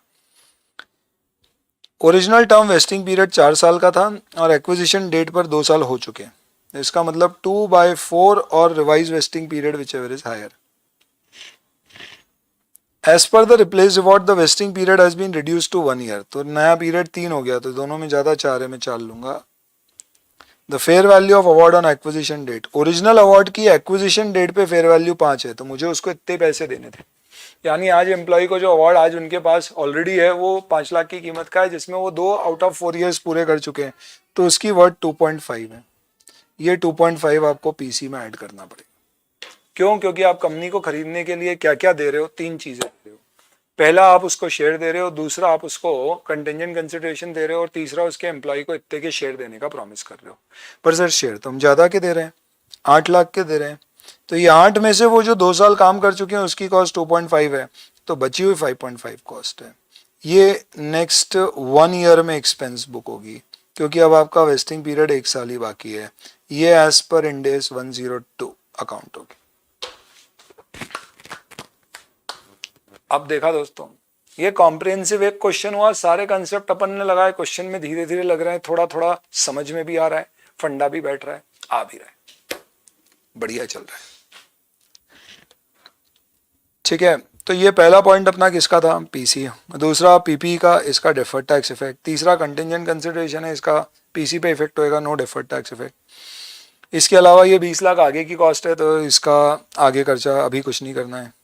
शेयर बेस्ड पेमेंट रिजर्व के ऊपर टैक्स इफेक्ट अभी कुछ भी मत दीजिएगा, हालांकि इसके ऊपर टैक्स इफेक्ट हो सकता है, बट इस क्वेश्चन में Ind AS 12 tax effect on share based payment are ignored. क्यों? जब तक स्पेसिफिकली क्वेश्चन लिखे नहीं कि शेयर बेस्ड पेमेंट का आपको इनकम टैक्स में डिडक्शन मिलेगा, तब तक आप एग्जाम में शेयर बेस्ड पेमेंट का टैक्स इफेक्ट नहीं देंगे। हालांकि एक क्वेश्चन मॉड्यूल में ऐड किया गया है जिसमें शेयर बेस्ड पेमेंट का टैक्स इफेक्ट है, वो अपन आगे डिस्कस करेंगे। अब देखो मजा आ रहा है, बैठ रहा है sir, yes sir, nice one. देखो जो रुके हैं अभी तक देख रहे हैं, आज देखो वो थोड़ा एक्स्ट्रा एफर्ट डाल रहे हैं, कुछ ने क्या किया और बोला कि यार यूट्यूब पे कोई दिक्कत नहीं है, बाद में देख लेंगे, बट बाकियों ने क्या बोला, अरे यार देखो यार खत्म करो, अपने पास समय थोड़ी ना इतने सारे सब्जेक्ट। आज शुरू में थोड़ा 5, 10, 15, 20 मिनट जो भी लेट हो गए थे रीशेड्यूल टाइम से, उसमें कईयों ने बोल दिया बाकी सब्जेक्ट की बैंड बची है सर, नहीं आ रहे, 15 मिनट में हमारा सब खत्म हो गया, क्षमा करें उसके लिए। बट एक चीज समझो, जो यहाँ पर बैठ के पूरा देख रहे हैं, कहीं ना कहीं क्या हो रहा है दोस्तों, अब जाके तो आपके सारे लूज एंड क्लोज हो रहे हैं, अब आप बीच में चले जाओगे, कहाँ होंगे?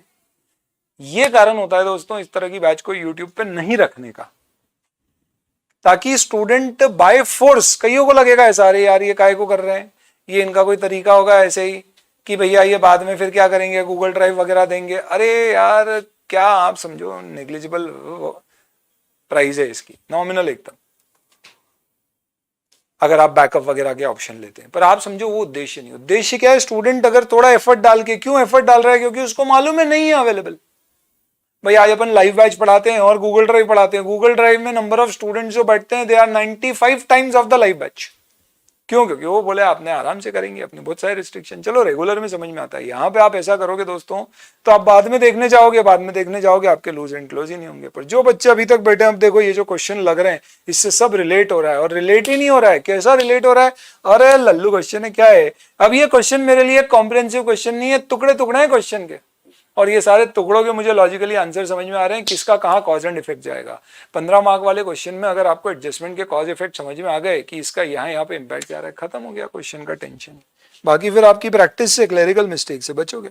आगे डायनामिक का एक लॉ सूट पेंडिंग है कस्टमर के पास, जिसने 50 लाख का क्लेम कर रखा है। तो सब्सिडी में कोई लॉ सूट है, ये ध्यान रखना, पेरेंट प्रोफेशनल और सब्सिडी के बीच का ट्रांजैक्शन नहीं, कोई थर्ड पार्टी है, तो this is like a contingent liability. Management ने इसकी फेयर वैल्यू लाइबिलिटी की 5 लाख एस्टिमेट करी है। हालांकि बुक्स में ये कहीं दिख रहा है क्या, तो कहीं दिख नहीं रहा है शायद, तो इसका मतलब ये कंटिजेंट लाइबिलिटी होगा, पर फिर भी मुझे फेयर वैल्यू पे लाना पड़ेगा, तो मैं 5 लाख पे लाऊंगा। तो जैसे ही आप 5 लाख पे लाओगे तो इसका मतलब आपकी बुक्स में लाइबिलिटी आएगी 5 लाख की, पर इसका टैक्स बेस 0 होगा।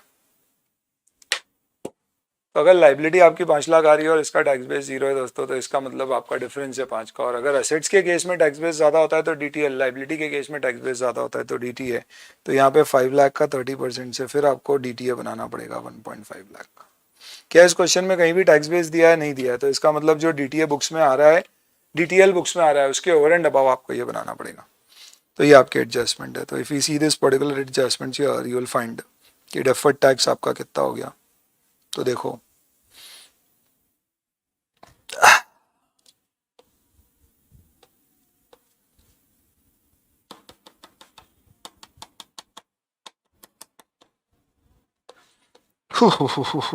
डेफर्ड टैक्स का एडजस्टमेंट दिया होगा, वहीं से बता देता हूँ, कहीं दिख रहा है क्या?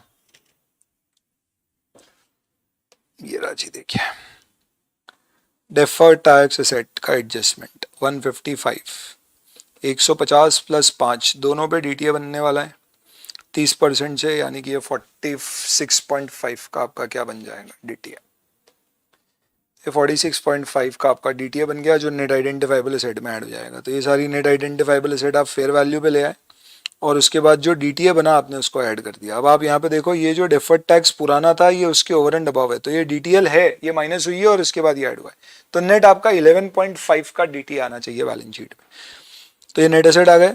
अब इसमें नॉन कंट्रोलिंग इंटरेस्ट आएगा, क्योंकि आपने शेयर एक्वायर किए हैं, तो वो नॉन कंट्रोलिंग इंटरेस्ट क्या होगा? तो कुछ नहीं दिया तो अपन पीएसएनए पे मेजर करेंगे। तो पीएसएनए 516.5 है, तो 516.5 का 30%। ये आपका एनसीआई आ गया है, कंसोलिडेशन वाला एडजस्टमेंट है, तो इसमें बीपीजी आ जाएगा। ये पीसी है आपका, जो अपन ने डिस्कस किया था वैसे निकलेगा, इसके बेसिस पे पूरा कैलकुलेशन हो जाएगा। बस यहाँ पे आप एक चीज़ ध्यान रखना कि अपन जो शेयर बेस्ड पेमेंट रिवॉर्ड दे रहे हैं वो प्रैक्टिकली स्पीकिंग मेरे पीसी में ऐड होगा, और वो कहीं ना कहीं मेरे एसबीपी रिजर्व में पेरेंट में जाएगा। तो आप देखो जो पीसी निकाला गया है कितना है, पीसी का एक कैलकुलेशन और बता देता हूँ। पीसी पीसी पीसी 87.3 इस 43, इसका ब्रेकअप देखो। ये 56 अपन ने निकाल लिया था, 35 लाख की 2 ईयर्स की 10% से प्रेजेंट वैल्यू, और ये 2.5 लाख है, ये टोटल पीसी।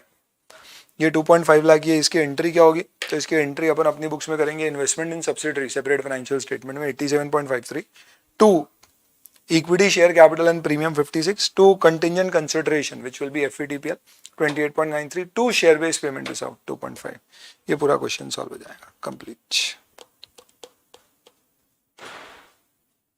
चलिए एक आखिरी क्वेश्चन लेते हैं, फिर ब्रेक ले लेंगे अपन।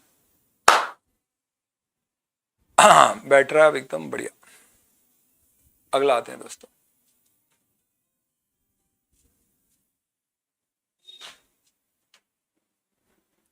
एग्जाम में क्या प्रेजेंटेशन वैसे ही होना चाहिए? तो देखो दोस्तों, आंसर आईसीआई से मैच होना चाहिए, वर्किंग नोट ना भी हो तो चलेगा, हो सके तो बहुत अच्छा है, पर अपन नहीं प्रिडिक्ट कर सकते हो कैसे बनाएंगे, और कई बार वो बहुत कॉम्प्लिकेटेड होते हैं। तो वर्किंग नोट अपने होंगे चलेगा, फिगर्स मैच होना चाहिए, फाइनल जो आंसर पूछा है, बैलेंस शीट पूछी है, वो मैच होनी चाहिए। ये जो क्वेश्चन कराया इसके बाद ये वाला एक 3 सितारा क्वेश्चन है। ये 2 क्वेश्चन में आपके बहुत सारे कॉन्सेप्ट कवर हो सकते हैं। किसके? बिजनेस कॉम्बिनेशन में जो अपन ने एडजस्टमेंट पढ़े उसके। आ जाओ दोस्तों, एक और करते हैं, बस 10 मिनट लगेंगे, काम हो जाएगा।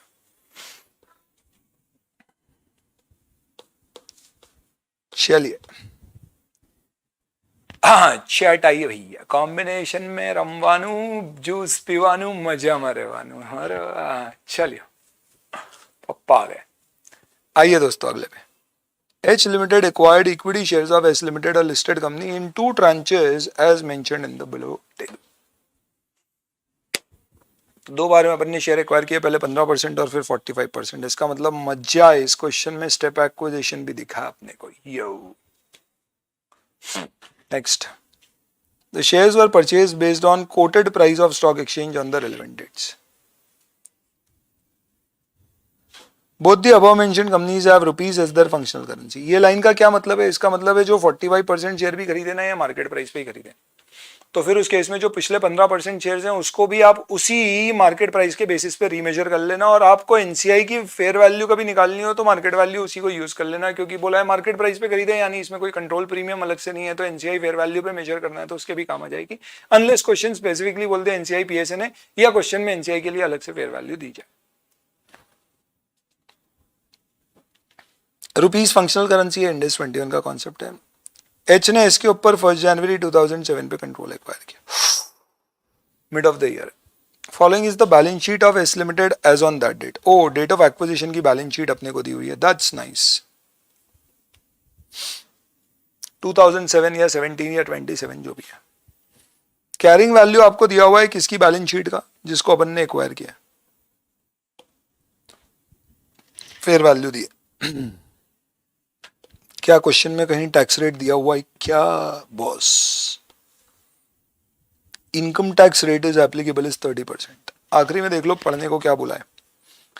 तो पूछा है आपको डिटेल रिस्पॉन्स देने to the following along with reasoning and computation note. बड़े क्वेश्चन में लास्ट पहले पढ़ लेते हैं ताकि समझ में आए क्या पूछा, उस हिसाब से फिर अपन आंसर क्वेश्चन रीड करते हैं। गुडविल या बीपीजी क्या आना चाहिए एच लिमिटेड के द्वारा फाइनेंशियल स्टेटमेंट में, यानी इसका मतलब आपको पीसी नेट आइडेंटिफाइबल एसेट सारे कैलकुलेशन करना पड़ेंगे जनवरी के। For this purpose, measure non-controlling interest using proportionate share of fair value of net identifiable asset of S Limited। तो NCI अपने को PSNA पे मेजर करनी है, तो अब अपने को नेट फेयर वैल्यू के आधार पे करना है और शेयर की फेयर वैल्यू यूज नहीं करनी। Will amount of NCI goodwill और BPG so recognized in A above change subsequent to 31st March 2017। तो यहाँ पे जनवरी से सितंबर के कुछ ट्रांजैक्शन दिए हैं, पूछ रहे हैं कि उसका गुडविल पे NCI पे PC पे कोई इफेक्ट आएगा क्या, आएगा तो क्या आएगा। तो ये एक तरह से मेजरमेंट पीरियड रिलेटेड चेंजेस हुए तो आएगा, नहीं तो फिर इसको अपन बोलेंगे कि ये गुडविल वगैरह को इफेक्ट नहीं करेगा। और आपको पूछा है कंटिंजेंट कंसिडरेशन होगा इस क्वेश्चन में कोई, उसका मार्च में क्या इंपैक्ट होगा। यानी ये समझ में आ गया कि आपको कोई बैलेंस शीट वगैरह कुछ भी बनाने की जरूरत नहीं है, कंसोलिडेट करके सिर्फ आपको फिगर्स अमाउंट निकाल के देना पड़ेंगे। बहुत अच्छा क्वेश्चन है, देखिए। प्रॉपर्टी प्लांट इक्विपमेंट की कैरिंग अमाउंट दी हुई है और फेयर वैल्यू दी है, अपन किसको यूज करेंगे, फेयर वैल्यू को। पर जैसे ही ये बोला तो इसका डिफरेंस आ जाएगा। तो आप क्या कर लीजिए, यहाँ पे टैक्स, इन दोनों के बीच का डिफरेंस लेना है। अगर टैक्स बेस नहीं दिया है तो आप जो बुक्स में ऑलरेडी डीटीएल आ रहा है प्लस ये जो डिफरेंस आ रहा है इसके ऊपर डीटीएल एडिशनली बना देना। तो जैसे ही कैरिंग अमाउंट आपका ज्यादा आया, फेयर वैल्यू ज्यादा आई किससे, कैरिंग अमाउंट से, तो इस पे क्या बनेगा, डीटीएल। तो 50 पे 30% डीटीएल वाला डिफरेंस है। इंटेंजिबल एसेट भी 10 से बढ़ गए तो इसका 30% डीटीएल वाला डिफरेंस। इन्वेस्टमेंट 250 से बढ़ गए, इसका 30% डीटीएल वाला डिफरेंस। अब ये सर इस पे इन्वेस्टमेंट पे क्यों बनेगा, वो सब इंडेक्स 12 में समझना, पर अपन लेंगे सारी फेयर वैल्यूज। फाइनेंशियल एसेट 20 के 20 ही है तो ये ले लेंगे, इसका कोई डीटीए इफेक्ट नहीं है। Cash carrying amount fair value same ही होना चाहिए। अदर करंट एसेट्स ये 4.5 पे ले लेंगे तो इस पे भी 0.5 पे डीटीएल वाला डिफरेंस बनेगा। Non current asset held for cell 4.5, इसको 4.5 पे नहीं लेंगे, या ले भी सकते हैं। अगर ये 4.5 इसकी नेट फेयर वैल्यू, तो हमें इसे कितने पे लेना है, we will take it at net fair value. पर क्वेश्चन ने ऊपर क्या दिया है, ये फेयर वैल्यू दी है, मुझे इसे कितने पे लेना है, नेट फेयर वैल्यू पे। तो मैं ये कंसिडर नहीं करूंगा। नेट फेयर वैल्यू इसकी क्या है, कहीं ना कहीं क्वेश्चन में दी जाएगी। ये एक एक्सेप्शन है कि इसे नेट फेयर वैल्यू पे लेते हैं। आगे इक्विटी शेयर कैपिटल दिया हुआ है 12 और ये 50.4, क्या मालूम 50.4 क्या है, शायद ये मार्केट वैल्यू के बेसिस पे इसको वैल्यू किया है, अपने लिए कोई खास मतलब नहीं होना चाहिए इसका। Non current liabilities other equity का कोई रेलेवेंस नहीं है। Financial liability borrowing same value पे है, कोई डीटीएल इफेक्ट नहीं है, अपन वही ले लेंगे। Then trade payable same value पे है, प्रोविजन फॉर वारंटी करंट सब सेम वैल्यू पे है, तो ये ले लेंगे as it is, no problem. आगे कहा गया है PP in the above balance sheet include leasehold motor vehicle having carrying value of 1 crore and fair value of 1.2 crore. The date of inception of the lease was 1 April 2000 और ये जो balance sheet की date है हमारी वो है 2007, यानी 7 साल आगे की बात है। On the inception of the lease S limited has correctly classified the lease as finance lease, तो एस लिमिटेड ने इसे फाइनेंस लीज माना था। However, if facts and circumstances on 1 April are considered, the lease would be classified as operating lease। अब इस particular question में जब अपन regular batch में इस क्वेश्चन को किए तो मैंने वहां पे इसका नोटिंग दिलवाया, ये आपको मैं वापस से लिखवा देता हूं यहाँ पे। अब इंडेस 16 के 116 के प्रिंसिपल्स से this will always be accounted like finance lease. ये कहना गलत होगा कि ये फाइनेंस लीज है, क्यों? क्योंकि अब इंडेस में लेसी के लिए फाइनेंस और ऑपरेटिंग लीज का कॉन्सेप्ट ही नहीं होता है, पर अकाउंटिंग सबकी फाइनेंस लीज जैसी हो रही है। नंबर 1। नंबर 2, ये बोल रहे हैं लीज होल्ड मोटर व्हीकल की कैरिंग वैल्यू 1 करोड़ है और उसकी फेयर वैल्यू 1.2 है। डेट ऑफ इंसेप्शन 1 अप्रैल 2002 को on Inception of the lease. इसको करेक्ट क्लासिफिकेशन अपन ने फाइनेंस लीज किया है, पर अगर फैक्ट्स और सर्कमस्टेंस देखे तो ये ऑपरेटिंग लीज होगी। तो आपको आंसर में पुराने के हिसाब से आंसर ये मिलेगा कि लीज को रिक्लासिफाई नहीं किया जाता है on the date of acquisition. तो हम बोलेंगे कि हम इस रिक्लासिफिकेशन को इग्नोर करेंगे, पर ऐसा लिखना सिर्फ आंसर मैच करने के लिए काफी है। अब एक्चुअल में ऐसा नहीं होता, क्योंकि अब लेसी के लिए सब फाइनेंस लीज। दूसरा, टेक्निकली स्पीकिंग अब क्या होना चाहिए था, अभी आपको फाइनेंशियल लाइबिलिटी को फेयर वैल्यू पे मेजर करना था। तो ये बोल रहे हैं कि ये जो लीज होल्ड मोटर व्हीकल है जो हमारे पास है, हमने लीज पे लिया है, उसकी फेयर वैल्यू 1.2 करोड़ है। और ये किसका पार्ट है? पीपी का पार्ट है। तो ऑब्वियस सी बात है पीपी के अंदर ये 1.2 शामिल होगा। आपको अलग से कुछ नहीं करना है, पर ये मजबूरन मैं ऐसे सॉल्व कर रहा हूँ, एक्चुअल में ऐसे सॉल्व नहीं होना चाहिए। एक्चुअल में सॉल्व होना चाहिए था कि आपकी लीज लाइबिलिटी की जो फेयर वैल्यू होते पे राइट ऑफ यूज एसेट आएगा, और अगर वो फेवरेबल है तो अलग से इंटेंजिबल एसेट बुक होएगा। पर क्वेश्चन में वो इन्फॉर्मेशन नहीं दी हुई है, तो अपन उस तरह से इसको सॉल्व नहीं कर पाएंगे। तो इसका मतलब यहाँ पे मुझे क्या कहना पड़ेगा? I have to mention that the solution to this adjustment is not as per Ind AS 116 resulted amendments, but it is based on that old particular logic.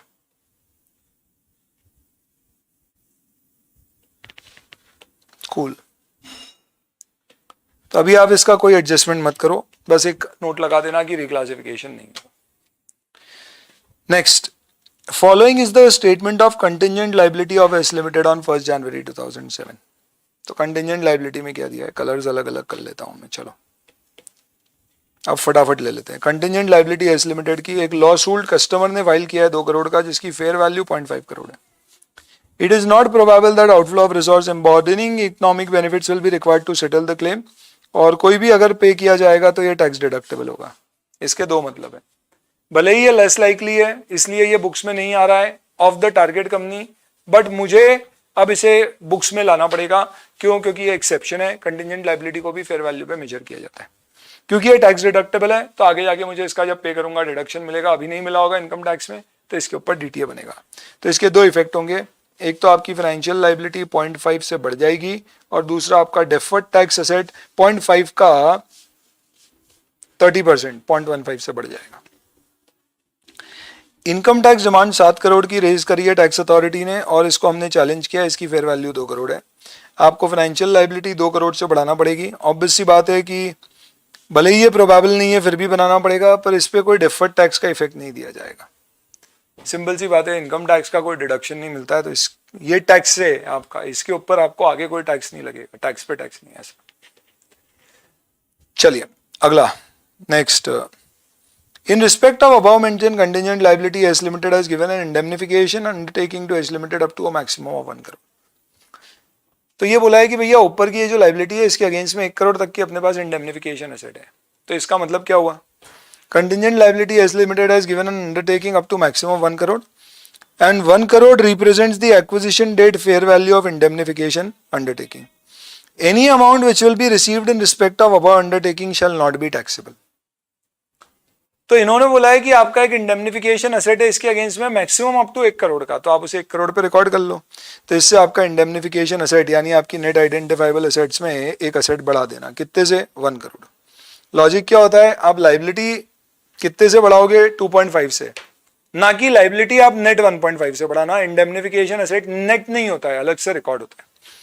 क्योंकि इसके ऊपर कोई आपको बोला है ये टैक्सेबल नहीं है, तो इसका मतलब इसका कोई डेफर्ड टैक्स इफेक्ट नहीं होगा। जब भी ऐसा लिखते हैं टैक्सेबल नहीं है तो डेफर्ड टैक्स इफेक्ट नहीं होता है।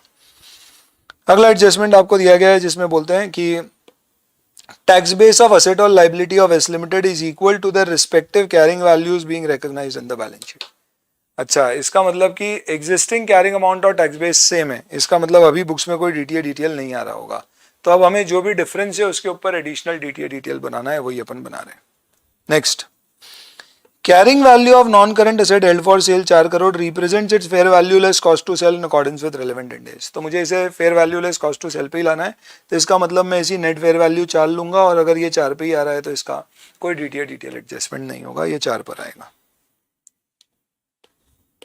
Next, in consideration of additional stake purchased by H Limited on 1 January, it has issued to selling shareholder of H Limited 1 equity share of H Limited for every 2 shares held in H Limited. The fair value of equity share of H Limited is 10,000 rupees per share. तो जो अपन ने additional stake purchase किया है उसके लिए अपन ने selling share holder को इतना पैसा दिया है। तो अब आप बताइए, आपको पहले क्वेश्चन में क्या दिया हुआ था, 45% और 15% स्टेक है। अब आपको बोला गया है कि ये जो आपने स्टेक खरीदा है 12 का, कितना, 45%, इसका पैसा कितना दिया है, तो 12 के 45% के लिए आपने दिए कितने, you have given your 1 share for every 2 held, और एक शेयर की फेयर वैल्यू 10,000 है, तो इससे अब आपका ये पीसी आएगा 45% के लिए। पर इस पीसी में अब आपको क्या ऐड करना पड़ेगा, 15% का फेयर वैल्यू ऑफ अर्लियर 15%, और वो जो ऐड करोगे उससे जो गेन लॉस आएगा वो पीआरएल में जाएगा। ये मानेंगे कि नॉर्मल इन्वेस्टमेंट बिक के ये हो गया, ये स्टेप एक्विजिशन कंसोलिडेशन में पड़ा। तो अभी और भी है, 1 जनवरी 2007 को एच ने 50 करोड़ सेलिंग शेयर होल्डर को एस लिमिटेड को एडिशनली दिए थे, तो ये प्लस कितने, 50 करोड़। अच्छा, ये वैल्यू आपको जो दी गई है ये कितने में दी गई है भैया, लाख है, करोड़ है, ये सब करोड़ ही है, तो ठीक है, ये तो 12 करोड़ ही था तो करोड़ में ही चल रहा है। Additionally, 31st March 2009 पे H Limited will pay 30 crore to selling shareholder of H Limited if return on equity for 2009 is more than 25%. The estimated fair value of this obligation on 1 January 2007 is 22 crore. तो फिर PC में 22 करोड़ आप और add करोगे, किसका, contingent consideration का। लेकिन अगर इसकी 31 मार्च को वैल्यू 23 करोड़ हो गई है, बढ़ गई है, तो ये क्यों बढ़ी है, the change in fair value is attributable to change in facts and circumstances after the acquisition date. तो ये जो 1 करोड़ रुपए की आपकी वैल्यू बढ़ी है, आप क्या देने वाले हो, तो आपको यहाँ पे क्वेश्चन में बोला गया है कि अपन एडिशनली 30 करोड़ कैश देंगे, तो इसका nature is not equity, it is like a contingent liability in the nature of, it is a contingent consideration in nature of financial liability, और फाइनेंशियल लाइबिलिटी को अपन एफवीटीपीएल पे मेजर करते हैं, तो इस कारण से ये 1 करोड़ रुपए पीआरएल से जाएगा, क्योंकि ये मेजरमेंट पीरियड के चेंज इन एस्टिमेट से रिलेटेड नहीं है, ये फ्रेश एडजस्टमेंट्स। अगर ये fix number of equity share देना होता है तो फिर अपन इसको आगे रीमेजर नहीं करते, ये अपन ने कंसोलिडेशन में देखा। तो ये पीसी का पार्ट है। आपको इसके अलावा बोला है quoted price of equity share of S limited on various date दी हुई है, नवंबर, जनवरी, मार्च। तो सबसे पहले तो आप क्या करना कि आपने जो 15% शेयर एक्वायर किए थे ना 12 करोड़ के, उसको 395 से मेजर कर लेना, ये फेयर वैल्यू आ जाएगी, क्योंकि बाकी की फेयर वैल्यू एक्चुअल में देखी जाए तो वो सब बहुत सारे कंटिंजेंट कंसिडरेशन वगैरह मिला के, तो ये पीसी में और ऐड हो जाएगा, इतना सब पीसी में आएगा। फिर बोलते हैं 31 मई को एच को मालूम पड़ा है कि कुछ कस्टमर रिलेशनशिप जो 1 जनवरी 2007 को इनटेंजिबल एसेट का क्राइटेरिया मीट कर रही थी, उसको कंसिडर बिजनेस कॉम्बिनेशन में करने से हम रह गए थे मार्च 2007 में। फेयर वैल्यू ऐसी रिलेशनशिप की 1 जनवरी 2007 को 3.5 करोड़ रुपए थी, और इसमें ये मान लीजिएगा कि इसमें कोई temporary difference of income tax नहीं है, तो हम बोलेंगे ठीक है, इसका मतलब अब आपको ये 31 मई को मालूम पड़ी है, तो this will lead to restatement, retrospective restatement. तो आपको याद होगा आखिरी में क्वेश्चन पूछा भी था कि एक तो कंटिंजेंट कंसिडरेशन का क्या होगा, तो ये अपन बोलेंगे पीआरएल में 1 करोड़ चले जाएगा, और पूछा है कि 31 मार्च के बाद में का आपका NCI goodwill bargain purchase gain change होगा क्या, तो मैं बोलूंगा क्योंकि मेरे नेट आइडेंटिफाइबल एसेट मुझे रेट्रोस्पेक्टिवली 3.5 करोड़ से बढ़ाने, इसका डीटी पे कोई इफेक्ट नहीं है, तो जैसे ही ये बढ़ेगा तो एनसीआई चेंज हो जाएगा क्योंकि वो पीएसएन है, और वो चेंज होगा तो आपका गुडविल भी चेंज हो जाएगा। इसके अलावा 31 मई को एच को मालूम पड़ा है कि कुछ एडिशनल कस्टमर रिलेशनशिप और डेवलप हो गई है 1 जनवरी से 31 मार्च के बीच 4 करोड़ की, ये हम बोलेंगे ये इग्नोर करेंगे। क्यों, क्यों? क्योंकि ये डेट ऑफ एक्विजिशन के बाद की रिलेटेड चीजें हैं, तो ये बाद की चीजों को हमें नहीं लाना है। डेट ऑफ एक्विजिशन के रिलेटेड चीजें बाद में पता पड़ती है, तो वो 1 साल तक पता पड़ती है, तो एडजस्ट करते हैं, ये इग्नोर। चलिए और क्या है? 31 दिसंबर को we have established all information necessary for business combination, और कुछ नहीं मिलेगी। 1 साल में मेजरमेंट पीरियड खत्म हो गया, रिलेटेड बात ही नहीं है आपको अकाउंटिंग करना। तो ये सारे जितने एडजस्टमेंट दिए, ये दिया है, इस तरह से ये वैल्यूएशन है। तो ये देखो 15% को 395 पे मेजर कर लिया, और बाकी 45% का कंसिडरेशन में अपन ने 270, 50 और 22 लिया। ये अपन ने निकाला था यहाँ पे, ये कितना आ रहा है आप देख लीजिए, 12-45%।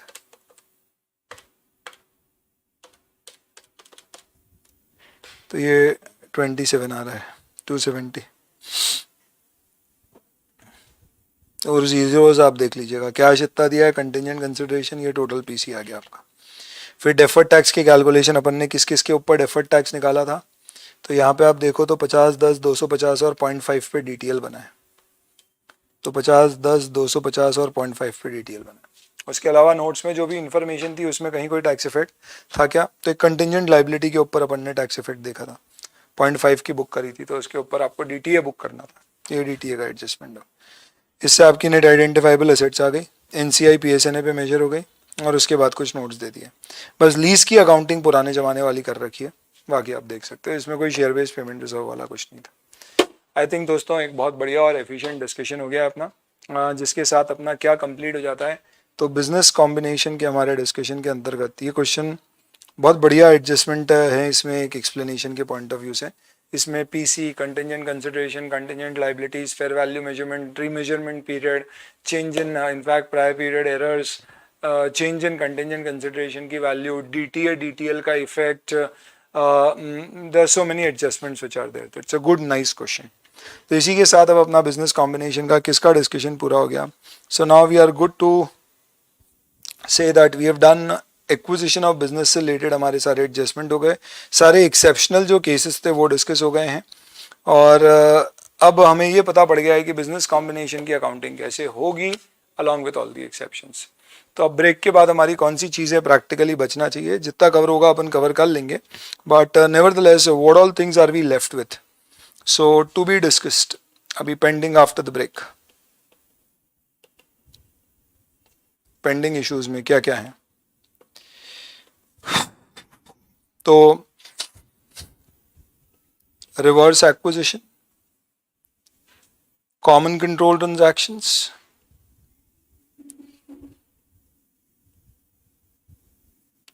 डीमर्जर्स,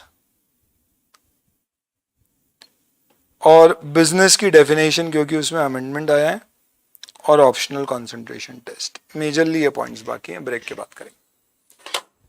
चलिए भाई, इसके बाद में ब्रेक लेते हैं, 2 मिनट, एक मिनट क्विक चर्चा कर लें, क्या रहा कैसा रहा, how is it going, how is everything going, please tell me and then we will move forward. Okay, let's pop out the chat, let's see what you guys have to से।